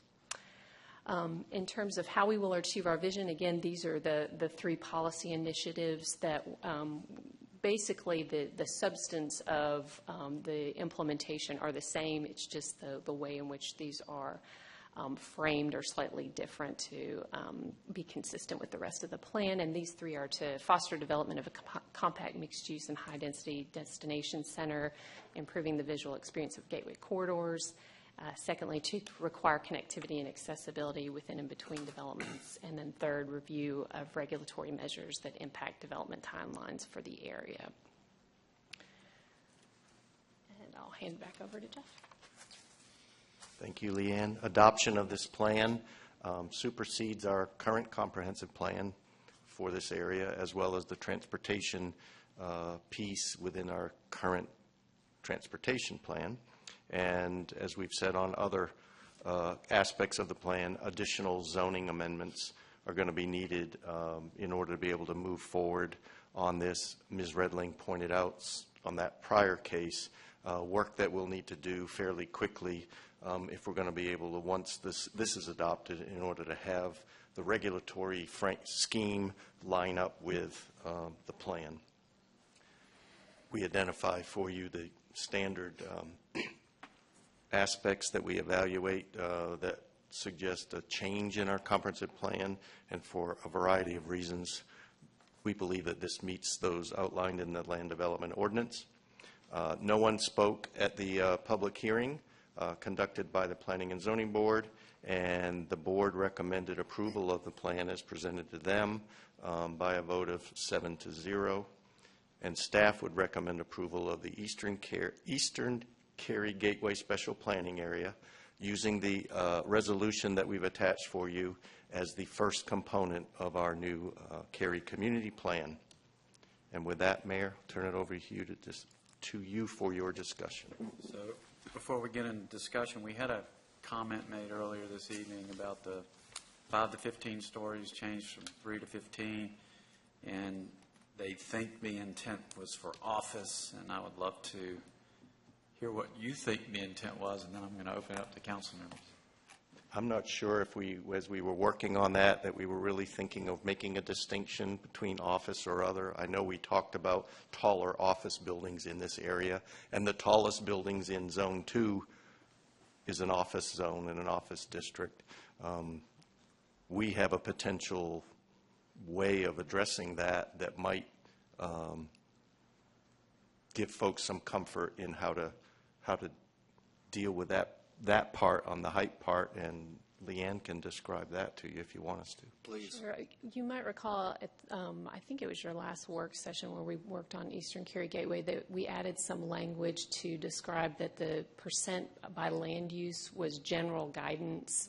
So, because we were having some trouble getting the right number, and so we wanted to be clear that on the land use ratios, what the general guidance was, but that it was general guidance, and if you went up slightly above or below that, it could still be looked upon favorably. And so the suggestion is that we might use that same type of language for the height issue, that it would be clear that there's an intent to have higher density, higher buildings in this area, but that there's some flexibility to consider outside of that range. So that's that language you're talking about basically says development in this area ideally will include a mix of uses with a guarantee of significant room for employment, yet flexible and responsive to the market. The following ranges provide a general guide for the mix of uses in this area: 40 to 60% office, 20 to 40% residential, and 20 to 40% retail. That clearly states those are a guide and room for flexibility and all the things that we discussed the last work session. And then it says height is envisioned as predominantly 5 to 15 stories, but could go higher. So I guess there is, that particular bullet doesn't quite have the flexibility or imply flexibility like the previous bullet. Are you saying you could amend the text to add that flexibility? If that's council's direction. And Leanne says she can fix it with a semicolon and a delete. Okay. So the way that would work is both give that direction tonight, and we would assume we approve, and you come back for ratification. You could do that as part of your motion this evening, so you could, adopt the plan with that particular text change, and as we produce the final version, it would have that language in it. Okay, because I don't want us to be the final wordsmith sitting up here. Right. I want you guys to do that. This may have bigger implications than a 4-minute discussion allows for. So I just want to think through it very carefully. I'd like them just to. Understood. Yeah. I think what we're all looking for is, or I'm not going to say all of us, but in a lot of really quality mixed-use areas, I mean, you see stuff from 3 to 5 stories when it's retail residential or retail office, that kind of stuff, or, but I do think when it comes to the office component, we're really looking for a minimum of 5 and looking to go a lot taller than that. So part of this site is going to be retail, residential. We're hoping a lot of it is office. I don't want us to turn somebody off or away because we're saying, predominantly 5 to 15 stories when they've got a really cool 4-story project they could bring us, but it's not 5. So if there is that flexibility in it, maybe with council oversight somehow, I'd like to see something like that. You could even further split it if you wanted to, and I think that was the suggestion where you could sort of maintain it with generally these kinds of heights for non-office development or more the mixed use, but taller buildings for the office. So I don't want to discourage either a 10-story mixed use residential retail product either, Right. So like I said, I don't know how to wordsmith it to get that, but if somebody wants to do first level retail restaurants or whatever and wants to put 8 stories of residential above it, I think we're all totally cool with that. But I don't want to say mixed use predominantly 3 to 5, and then every mixed use thing we get is 3 to 5. Right. I also want to be able to have some tall in there as well, but allow for some high quality 3 to 5. And I would just like to have somebody from our staff qualify that comment about that most mixed-use projects are 3 to 5, because I go to a lot of cities. I didn't say most. I said a lot. No, not you. I'm talking about the guy who said it in the first place. I want somebody who's not that guy representing the applicant for land, to weigh in on that and say, yeah, is that true? Because I go to cities every month. I go to a different city for work, and I'm looking at mixed-use developments that are more than 3 stories. What I don't want to have happen is have us kind of like go ahead and make that open more 3 to 15 or whatever, and then we end up getting a proposal that's predominantly three-story buildings, and then we're told, but you said that it was okay, and that's not, we're now complying with the plan that you guys adopted, and then we feel like we're up against the wall. We're in violent agreement. Right. Provide some flexibility, high quality. The previous bullet still talks about predominantly office, somehow make it clearer that the office, we definitely want the 5 to 15. But some quality mixed use, retail, somehow that we allow that flexibility that it speaks of in that first bullet. So do you have a suggestion? Well, it sounds like if everyone's in agreement that what we want to do is be clear about the fact that we want the higher height buildings, particularly for the employment uses, and that there be some flexibility potentially for. I don't want to say predominantly for office. Okay. Yeah. It could be 10 stories of residential or retail on a lower level, or something. We just don't want to discourage a high quality 3, 4, 5-story Well, can I bring up I just want to make sure that we're all on the same page. So what this one particular applicant has asked us is to be able to have the flexibility to go to 3 and 4 stories in some areas of mixed use, right?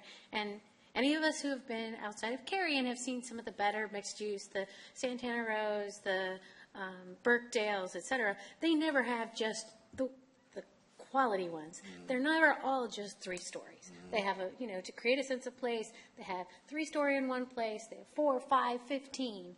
And this applicant just said, listen, I just want to be able to have, like on a corner where it makes sense, 3 stories here and there. I don't want to make everything a minimum of 5 stories. That's all they asked for. So are we overanalyzing based on that? Because we're at the council table, we can still say, hey, this doesn't work for me being all 3 stories. All they asked us, I don't want to, over, complicate this, is to be able to have some 3 and 4 rather than the minimum be 5. And I think what you're saying is, as an exception to the greater heights that we want for the majority of the project, we want to have the ability to have some opportunities for the lower stories. What I'm afraid of is that's kind of what you're thinking, that's kind of what you're thinking, that's what I'm thinking, maybe what other people are thinking, I don't know. But that won't get conveyed in the document, and then 4 years from now, we have some applicant going, hey, you all said I could go to 3 stories. I'm giving you a whole project of 3 stories and 4 stories, and now you're telling me it's not good enough because this is what your plan told me, and we're not. And we a lot of the other comments in here, though, help address that. As long as that, we would allow it as an exception, not as the rule. And we so often get, Jack, I forget the expression you use, but we don't get what we want. You know the expression you use? Like, yeah. Whatever your expression is after the Charlotte trip. That was a good one. Yeah, you're so waiting. That's the part he remembers. So, yeah. We want to get what we want to get. We don't want to end up getting something else. Right. We design it, and we have the rules, and when it comes in, it's just not what we wanted. They twist our rules. But we can still say no. That's the thing, is they could come in with an all 3-story solution. We could say, you know what, you missed our point. Well, it's not going to meet 10 of these bullets either. Okay, right. We're kind of going in circles. Please. And I'm not necessarily going to provide the best wordsmithing at this point. I'll do my best. But I was thinking that if we maintain the existing language that talked about predominantly between 5 and 15, but flexible to allow some development at lower heights. That makes sense. Okay. That's perfect. See, that's why you're the consultant. That's perfect. Sorry. You don't apply for that job, Jeff? I just didn't want to take that entire one and redo the whole thing. Yeah. Okay, we've got that one ironed out. Any other questions? I did. Yeah. Yeah, sorry. I know he's got to get up early. So there's a regulatory, bullet number 3 somewhere back, there was to come compliance with regulatory something or other. Can you go back and there was a bullet that said 3? That one? No, it said 3. It was 3 on there, regulatory. It was. This is in the how we will achieve. Right there. There you go. Yeah. So So the regulatory measures, to review them, how we're going to achieve that, is part of that reviewing the lease with the state on the soccer park, and there's limitations in that lease that may not allow us to implement quite a bit of this? Is that, what do we mean regular? The intent of this is for private development proposals that are submitted that are moving the plan forward, that we might look at ways to expedite or have different review periods for those proposals. This is a high priority area. You're interested in seeing it, the plan effectuated. Are there things we could do to speed that process up? Okay. Which ultimately reduce costs and then cents. Great. That's good. I have one more thing. And is part of this, that is part of our, something has to be maybe renegotiated, though, if there's something in that soccer park area that there's a... The soccer park and the leases and whatever would be a separate topic area that we would be working on and continue to work on with the state. To try to make it fit in our gateway if there's an opportunity for development there. That's what I'm getting at. Okay, thank you. Okay, so I had one little point, and I think I stand alone on this, but I just want to raise it. On slide 112 there, number 2, you say that require connectivity and accessibility within and between developments. And one thing that we had talked about in a work session was the potential of having a vehicular connection that was grade separated from Cary Town Boulevard between the two projects. And would that be feasible and something that could be conceived in the future? But none of the language that I see here indicates that that could be something that's contemplated in the future. It specifically calls out a grade-separated crossing that would have for pedestrians and cyclists, but doesn't have any kind of allusion or reference to the potential of having a vehicular grade-separated crossing between. So I'm trying to figure out if that is something that has been fully dismissed at this point, or am I, maybe I'm missing something? Are we talking about Area 13 on the map? Yeah, going between, crossing Cary Town Boulevard. So I know we were talking about Trinity Road crossing at grade. We talked about the fact that we could put a pedestrian bicycle path grade separated, but we also talked about the idea, the potential that there might be some way to get a road that would connect those at grade separated so that we could unify these two important projects to the north and south of Cary Town Boulevard. I'm not saying that I want us to commit to doing that, saying this has to be an element of it, but I would kind of like a reference put in there so that we're leaving ourselves open to having that as a potential element of this area. So on page 134, it's the policy initiative number 2, require connectivity that you just mentioned. The major action there is perform planning analysis to further transportation goals, including the following projects. One of those, it's in the first column. There's extensions of the road network to better connect the area, and there's a crossing of Cary Town Boulevard that's referenced to talk about direct circulation via roadway connection between Cary Town Center and the state-owned property, including accommodation of standalone bridge crossing exclusively by pedestrians and bicyclists. The intent here is that by saying performing further planning analysis, you're not saying that this is the end goal here, but that this was an idea that was discussed as part of this process, but that further planning analysis is needed to determine what the final solution is. So even though it doesn't call out vehiculars here, it calls out pedestrians and cyclists.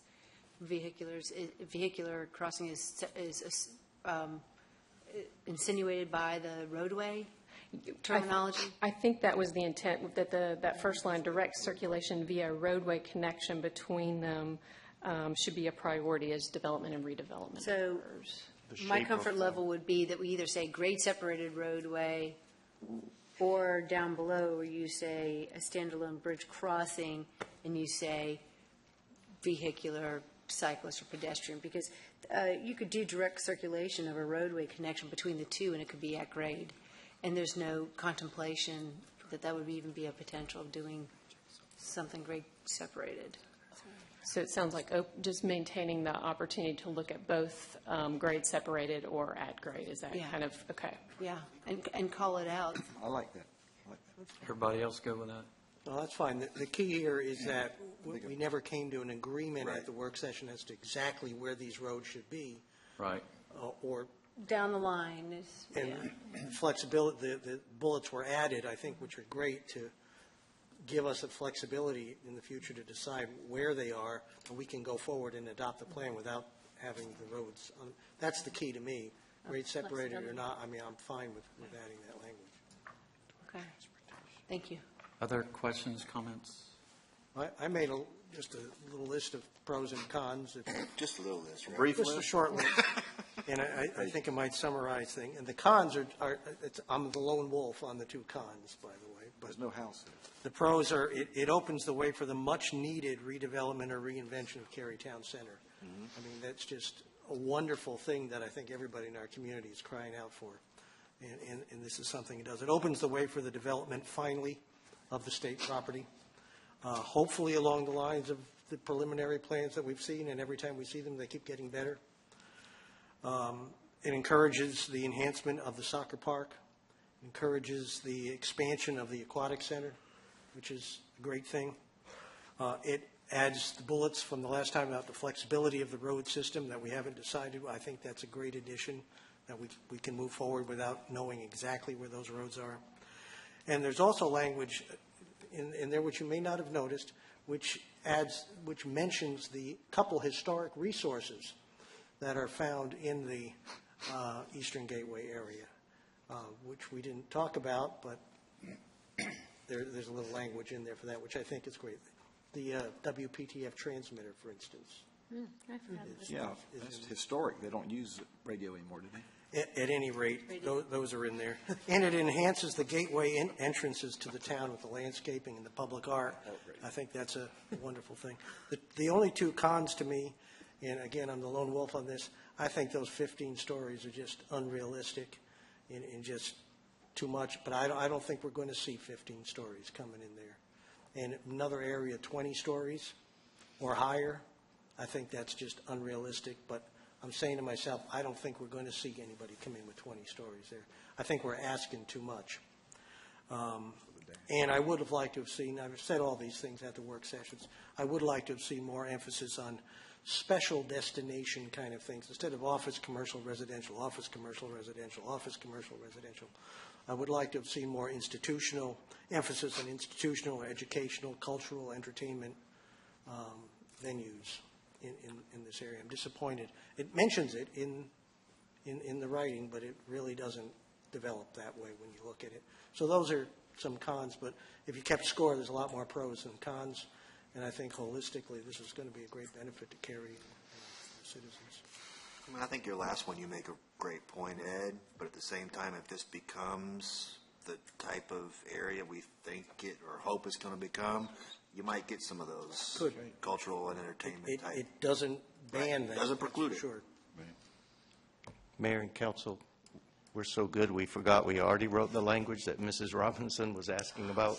If you flip a couple pages earlier to 131, when we added the language that described the segments of roadways collector, item number 13 spends quite a bit of time describing options and alternatives for that Trinity Road extension. So it talks about grade, separated, and go this way versus at grade. So I think we've got that one covered. Awesome. Thank you. Sorry, it's late. It's late. Telling me. It's been 4 years. Other questions or comments? Are we ready to have a motion on this? Yes. No? Well, is it the, okay, you had.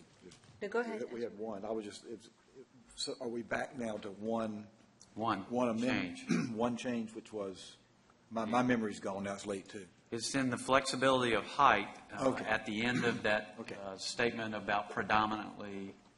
Right. So The language that Leanne came up with. yes. That's right. So I can read it off to you if that would be helpful. Where are we here? Height is envisioned as predominantly 5 to 15 stories, but could go higher and provide for some flexibility to allow for lower heights, 3 to 4 stories. So I would make go ahead. Oh, okay. I'm sorry. I'll make a motion that we approve the Eastern Cary Gateway Plan with the amended language that Leanne just said. Okay. Second. There's a motion and a second. Discussion. Yeah, just want to, when we first started working on this and the first draft kind of came to council, I kind of didn't think there was a way I was going to be able to vote for it. We had a lot of concerns, and I think a lot of our meetings and the discussions and things that we had and working with staff and everybody, I think everyone working together made this a much better plan, and I'm pleased with it now. And I just, again, thank everybody for everyone's work and all the time and effort everybody put into it. So, Thank you. Excellent. Love to hear it. Thank you. Other comments, questions? All in favor of the motion, please say aye. Aye. Any opposed? Motion's unanimous. Thank you very much. We got through one chapter. One part of one chapter. One part of one chapter. One chapter every 4 years. we'll be seeing Eastern Gateway, Land Amendment, round 24. All righty. We'll go to our fifth discussion item, 16 REZ 17 Mills rezoning.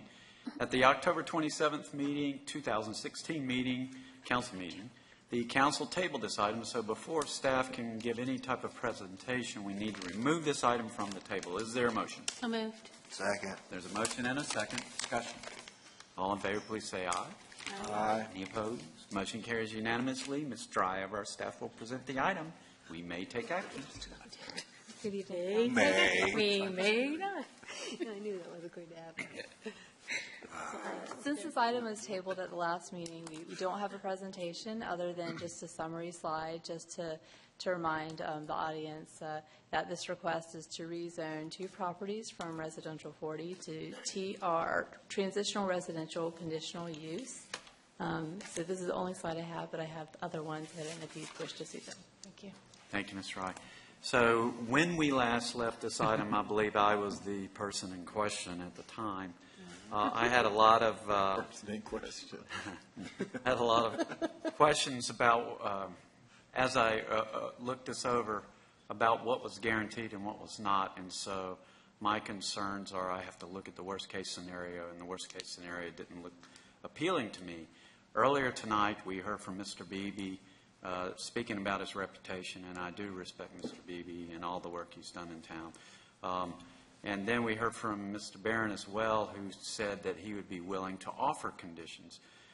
Since that is the case, I would love to see those conditions, and that would make me feel better and help me work toward being able to approve this. So that's where I stand at this moment, and I would open it up to my colleagues for their comments and questions. My opinion hasn't changed from the last meeting, so I'm kind of thinking, yeah, you're the guy. So. Okay. Everybody looking at me? Mm-hmm. Yeah. Okay. So for me to approve it, I need more guarantees. So that's kind of where I stand. I would prefer to table this one more time and see if we can get some guarantees.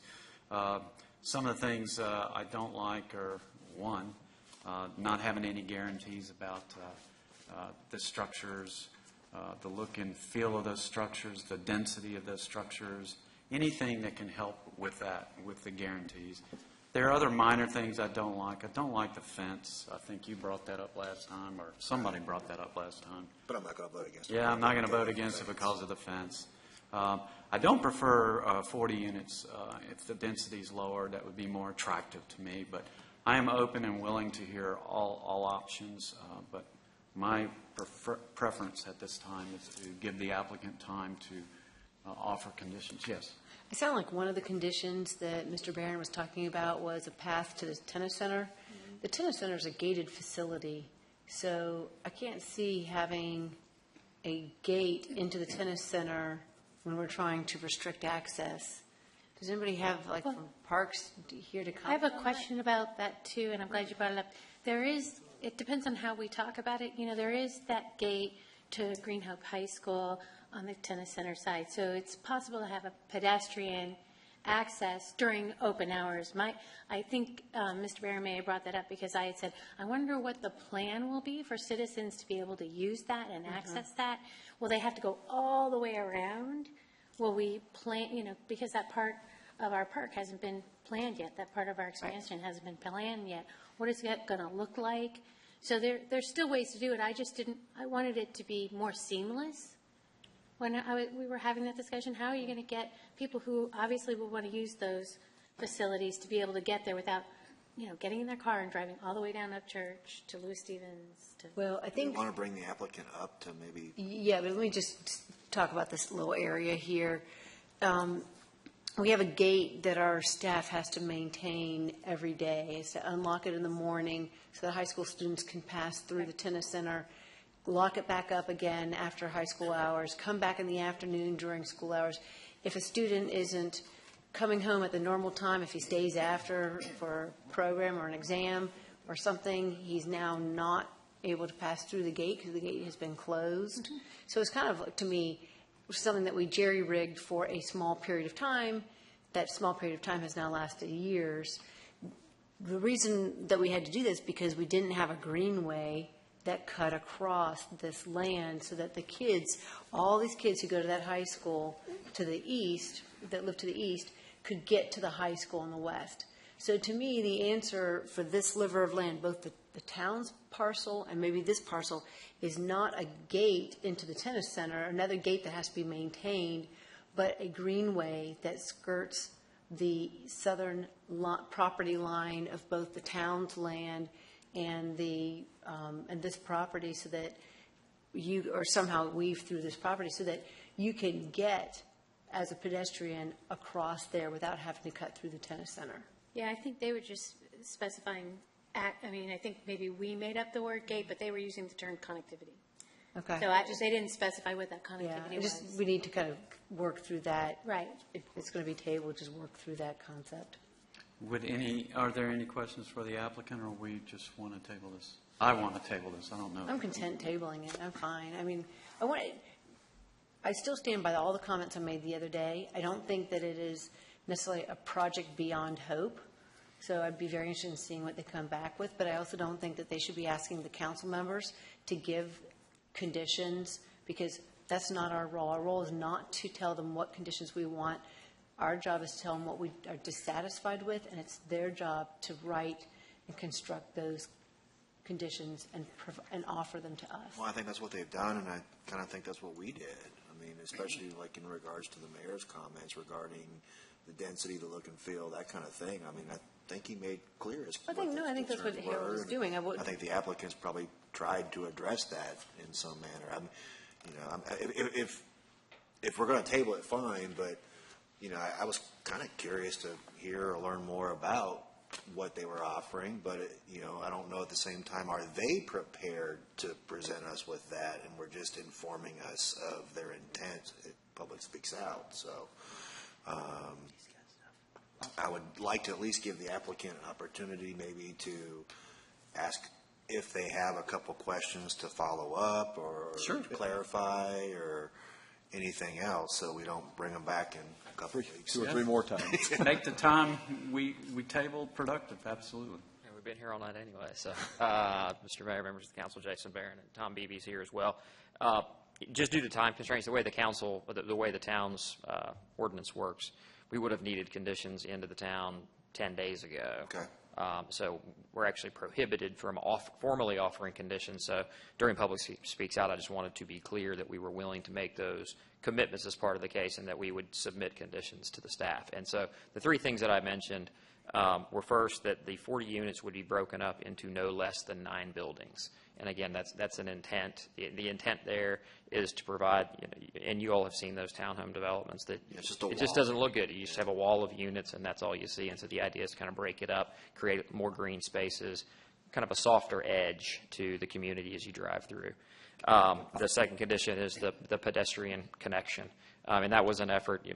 Councilor Bush hit the nail on the head. She had expressed some concerns associated with how folks who were living in the site might access the tennis facility. I mean, we're up for suggestions. Our first thought was we'll offer a pedestrian connection. Not sure exactly where it would go, but we're happy to talk to the staff about that. And I don't know if we need to determine that specifically, other than the fact that our site plan would include a pedestrian connection to the property to the east. And then the third condition was architecture. We're happy to commit to architectural elements consistent with the Collins Grove submit elevations associated with the case that make it clear that what you see at Collins Grove, because we mentioned that last time, that was a part of our conversation, what you see as part of that case is what you're going to get.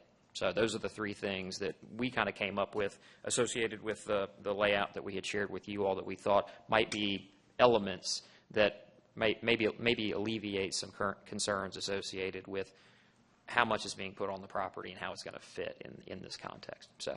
Can I bring something? So with one of those conditions, I've got a concern because I'm always looking for the loopholes, okay? And if I heard that there are 9 buildings, because that breaks it up into smaller units, 9 buildings breaks up at least 8 buildings into smaller units. But you could have 8 2-unit buildings or 8 3-unit buildings and then a long row. So why don't you just specify of units no more than 5? And then you've got the same. That's what I'm saying, because there's a loophole with the 9 separate buildings. There's not a loophole if you specify no more than 5 in a row. Yeah, and the benefit that I saw to doing it and just using a building number is it provides some flexibility to have some 3-unit, some 5-unit, some 4-unit. But I'm happy. I mean, I'm happy to do it either way. I get your point. Yeah, because you say no more than 5 units in a. Then you've automatically built in the flexibility. If you say no more than 5, that gives you the same flexibility, doesn't it? Yeah. That's okay, Tom. That to me accomplishes it. Okay. Something to consider. Please understand we're not trying to be prescriptive. No, and I appreciate that, and we appreciate the feedback. I know. I'm just trying to clarify my position. I'm not trying to be. I would entertain. Okay. I was just looking for loopholes. And the density. Let me make here. And Ms. Reich, maybe there's a density question. You did bring up last time one of the issues you had and thought about, and I just want to make sure this was clear. Was that what the net density versus the gross density? Because there was some just under 8 units an acre, which would on the buildable. So the gross and medium density, the gross. How do we measure things? I'm the new guy. It's an average over the total acreage. Yeah, we look at the total acreage for a site, and that's how we calculate the density, is the total. But what I asked for was the buildable acreage, just to get an idea how it would feel. How the feeling and how dense. And Mr. Barron provided that information, and it's just under 8, so it still fits. Still falls. So within the medium density, even if it were just buildable, as opposed to there being 2 acres left and you cram 40. I'm with you. Okay, that makes sense. That's all I want to clarify. Thank you. So. Here are the things that are of concern to me, which I think, Jason, you already know, but having some kind of active community space that's meaningful, that really gives people a place to congregate and establishes a sense of community there so that it doesn't look like just a bunch of houses stuck together. The second thing is making sure that since you're putting a lot of units on a small buildable amount of land, that you still have enough adequate parking area. Because this is not a community that could afford to have cars spilling out on the road adjacent to it. We cannot have a single car that has to be parked out on Carpenter Upchurch. Yeah. So that would be a second thing. And then I'm still unclear about how this road is going to allow for a driveway access at this point so close to the choke point of traffic for the high school. That's really what really complicates this site, is that it is so that where the driveway has to go is so close to where it's the very worst with traffic, and not just in the morning and in the evening, but at lunch or afternoon, but at lunchtime when the kids come out. That's a very busy time for the high school road, or this road to take the high school traffic. So just those are my 3 prevailing concerns. And as you look at that connection, I appreciate you putting something in there about a pedestrian connection. You might want to leave it very open-ended because it may not be to the east. Based on that greenway map, it may be to the north to connect into that greenway if that's the town's preferred greenway route. Other comments or questions? I mean, your concerns are legit. I'm kind of on the other end where, 40 homes, not necessarily the exact same peak travel times. I mean, some of the uses that could be there or ultimately could, I just don't see it being as severe as you do. Yeah, I think And I kind of like medium density, even high density adjacent to schools, whether it's a high school, middle school, elementary school. It provides, different housing stock for folks that, single parents with a couple of kids that might want to live next to a school. I mean, I think, in some ways in regards to traffic to the school, it could maybe cut down on some of that and allow students the opportunity to walk to school. I mean, the area is going to grow, and it's from a planning standpoint, I just don't think it's a bad use. I'm not questioning the use. So I want that to be very clear. I'm not questioning the use, whether it was medium density or even high density. That's not my concern. I have a sensitivity about slivers of land being developed in such a way that it's basically like kind of incongruent with anything around it for long periods of time. But, the person to the south, I don't know. That might not sell their land for 20, 50 years. I have no idea. And it's kind of hard to hold this one hostage when property owner has a right to develop their property. I respect your opinion. I don't question that. I just, there's a lot of ways to look at the same issue. I hear you. So, do we have any other feedback for Mr. Barron? If not, I would entertain a motion to table. What date would we table it to? The next council meeting, if that's not objectionable to Mr. Barron, which would be December the 8th. December the 8th. Make a motion to table this to the December 8th meeting. Town council meeting, it's on a Thursday. I think Jenny wants us to say all those. We got to say all that stuff? It's Thursday at 6:30. So, Yeah. Is it here? Thursday, 6:30 in the council chamber. Yes. Okay, there's a motion. A second. And the second. Everybody clear on the motion? Yeah. All in favor to table this till that time and place, say aye. Aye. Opposed, motion carries unanimously. Thank you both for continuing to work with us. Thank you, Ms. Stride. No consistency statement is needed, so we move to the grant application, item 6.7, Federal Transit Administration STPDA grant funding, recognizing grant funds and entering into a purchase agreement for the acquisition of land for a bus operations and maintenance facility. Mr. Boylston will present this item. Hey, good evening, Mayor, council members. As our town continues to grow, our transit system, Go Cary, also does in terms of ridership for many people that depend on it for employment, shopping, medical trips.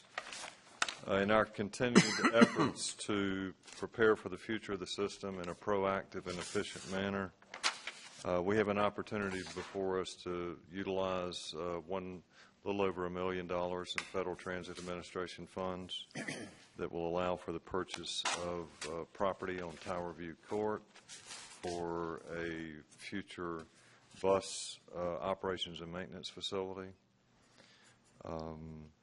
This will also allow us to lower our annual contract costs, as we will no longer be paying the leased costs that we've been paying for 14 years now. The location is in a very strategic place in terms of the core of our system. It's only 2 miles. These opportunities there's not many of those opportunities.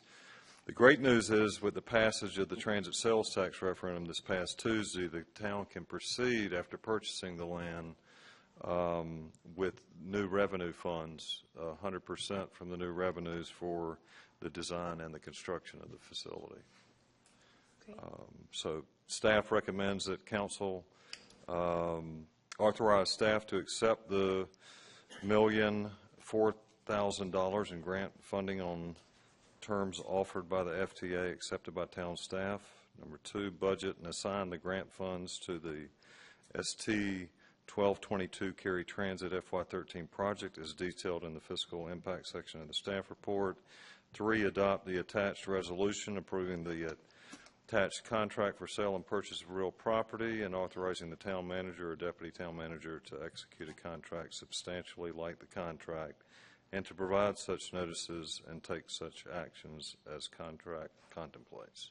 I'll be happy to answer any questions you may have. So to summarize it up, the federal government wants to give us $1 million. Our money anyway. I know. Well, We're giving our taxpayer money back. Well, and to use the money that we had already appropriated. That's right. So it's like a no-brainer. Yep. We could talk about it for an hour. Let's don't. No, let's not. I'll make a motion to authorize staff to accept the $1 million, $4,000 in grant funding, to budget and assign the grant funds, as stated in the staff report, as well as to adopt the attached resolution as stated in the staff report. Second. There's a motion and a second. Discussion. All in favor, please say aye. Aye. Opposed? Motion's unanimous. Thank you, Mr. Bolston, for staying up so late with us. Let's say, sorry you had to stay here so long. We go to our last discussion item. Municipal agreement with North Carolina Department of Transportation for the intersection improvement at Davis Drive and Waldo Road Boulevard. Mr. Jensen will introduce this item, and he has a guest. I have many guests. Good evening, Council. A request, the item for you tonight is a request to partner with NCDOT to help solve a traffic safety issue that we have out on Davis Drive at Waldo Road intersection.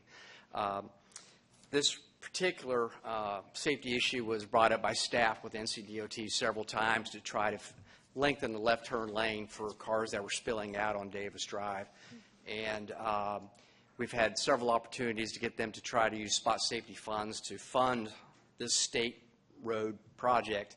However, we just have not been competitive with other projects across the state. With your approval of the FY17 budget, capital budget, we had, you were able to finance intersection improvement funds for a variety of intersections across town. This happens to be one type of investment that you could make or consider to be making as a partnership with the state to solve this safety issue.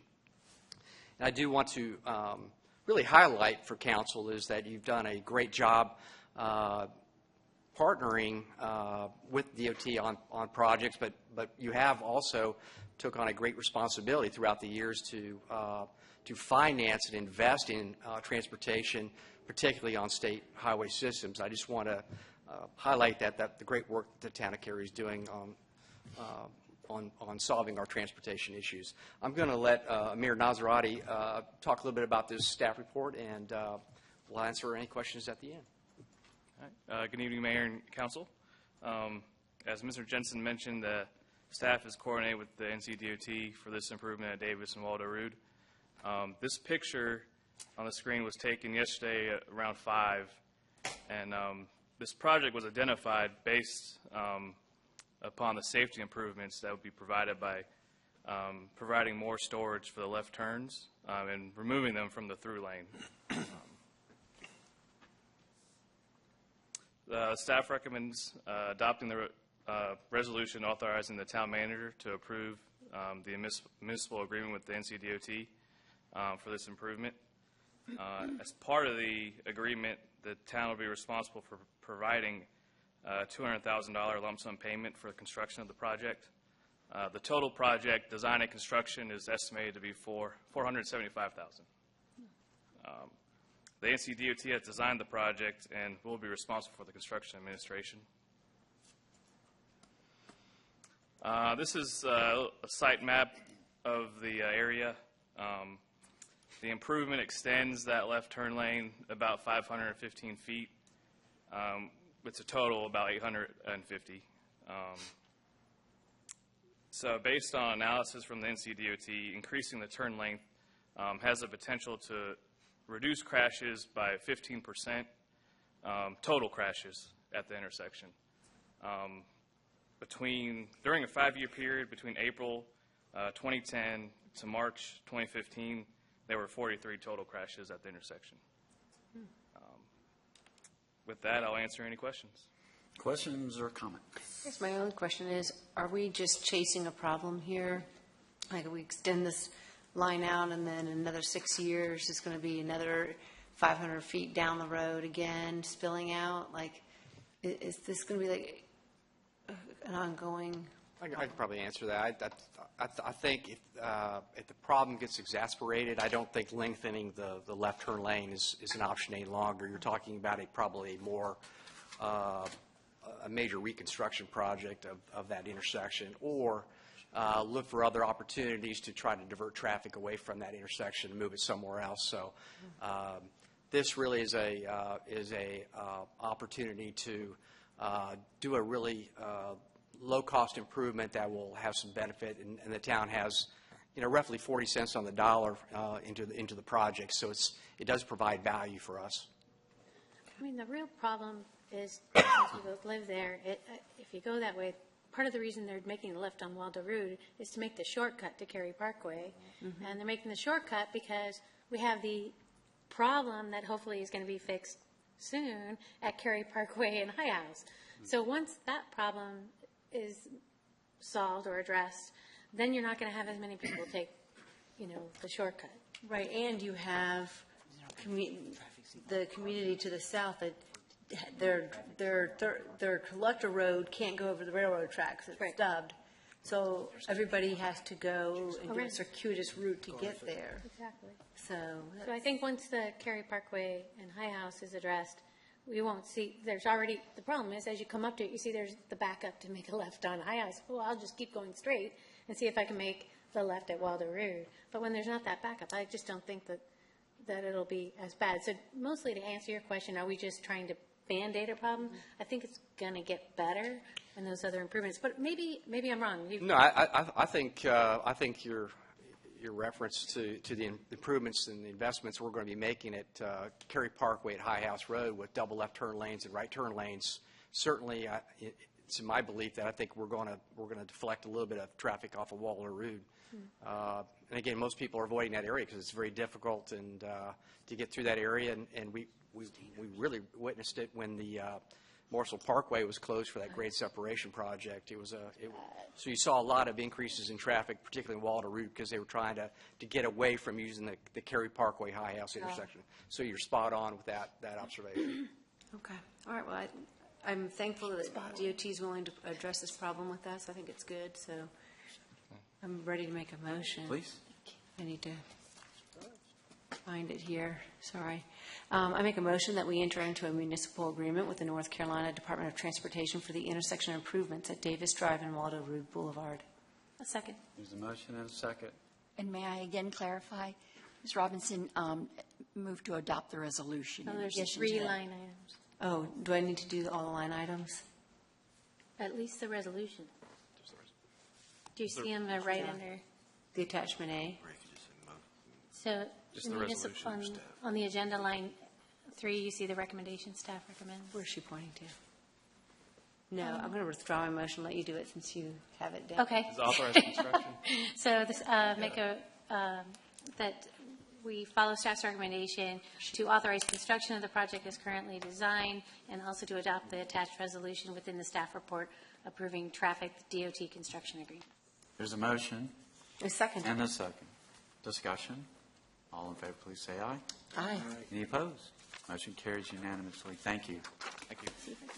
Ms. Bush, we're ready for a closed session. Could you read us a motion? Pursuant to GS 143, 318, 11A, 1, 3, and 4, I move that we hold a closed session to discuss matters relating to the location or expansion of industries or other businesses in the town, including agreement on the tentative list of economic development incentives that may be offered by the town in negotiations, and 2, consult with attorneys employed by and or retained by the town in order to preserve the attorney-client privilege between the attorneys and the town, and to prevent the disclosure of information that is made privileged or confidential by GS 143, 318, 10E. Second. There's a motion and a second. Discussion.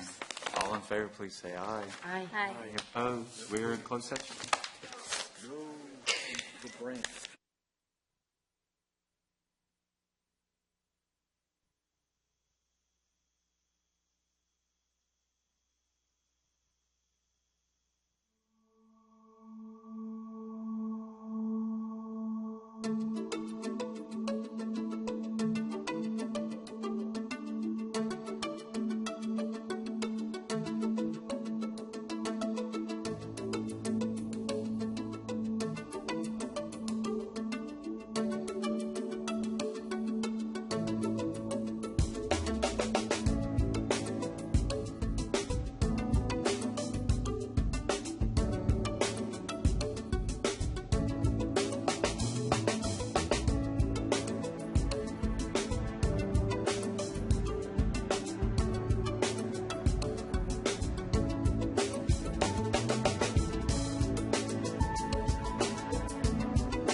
reconvene our council meeting. drinking We problem. completed our agenda. All we need is a motion to adjourn. A motion to adjourn. There's a motion. Second. And a second. Discussion. All in favor, please say aye. Aye. Any opposed? We are adjourned. Thank you.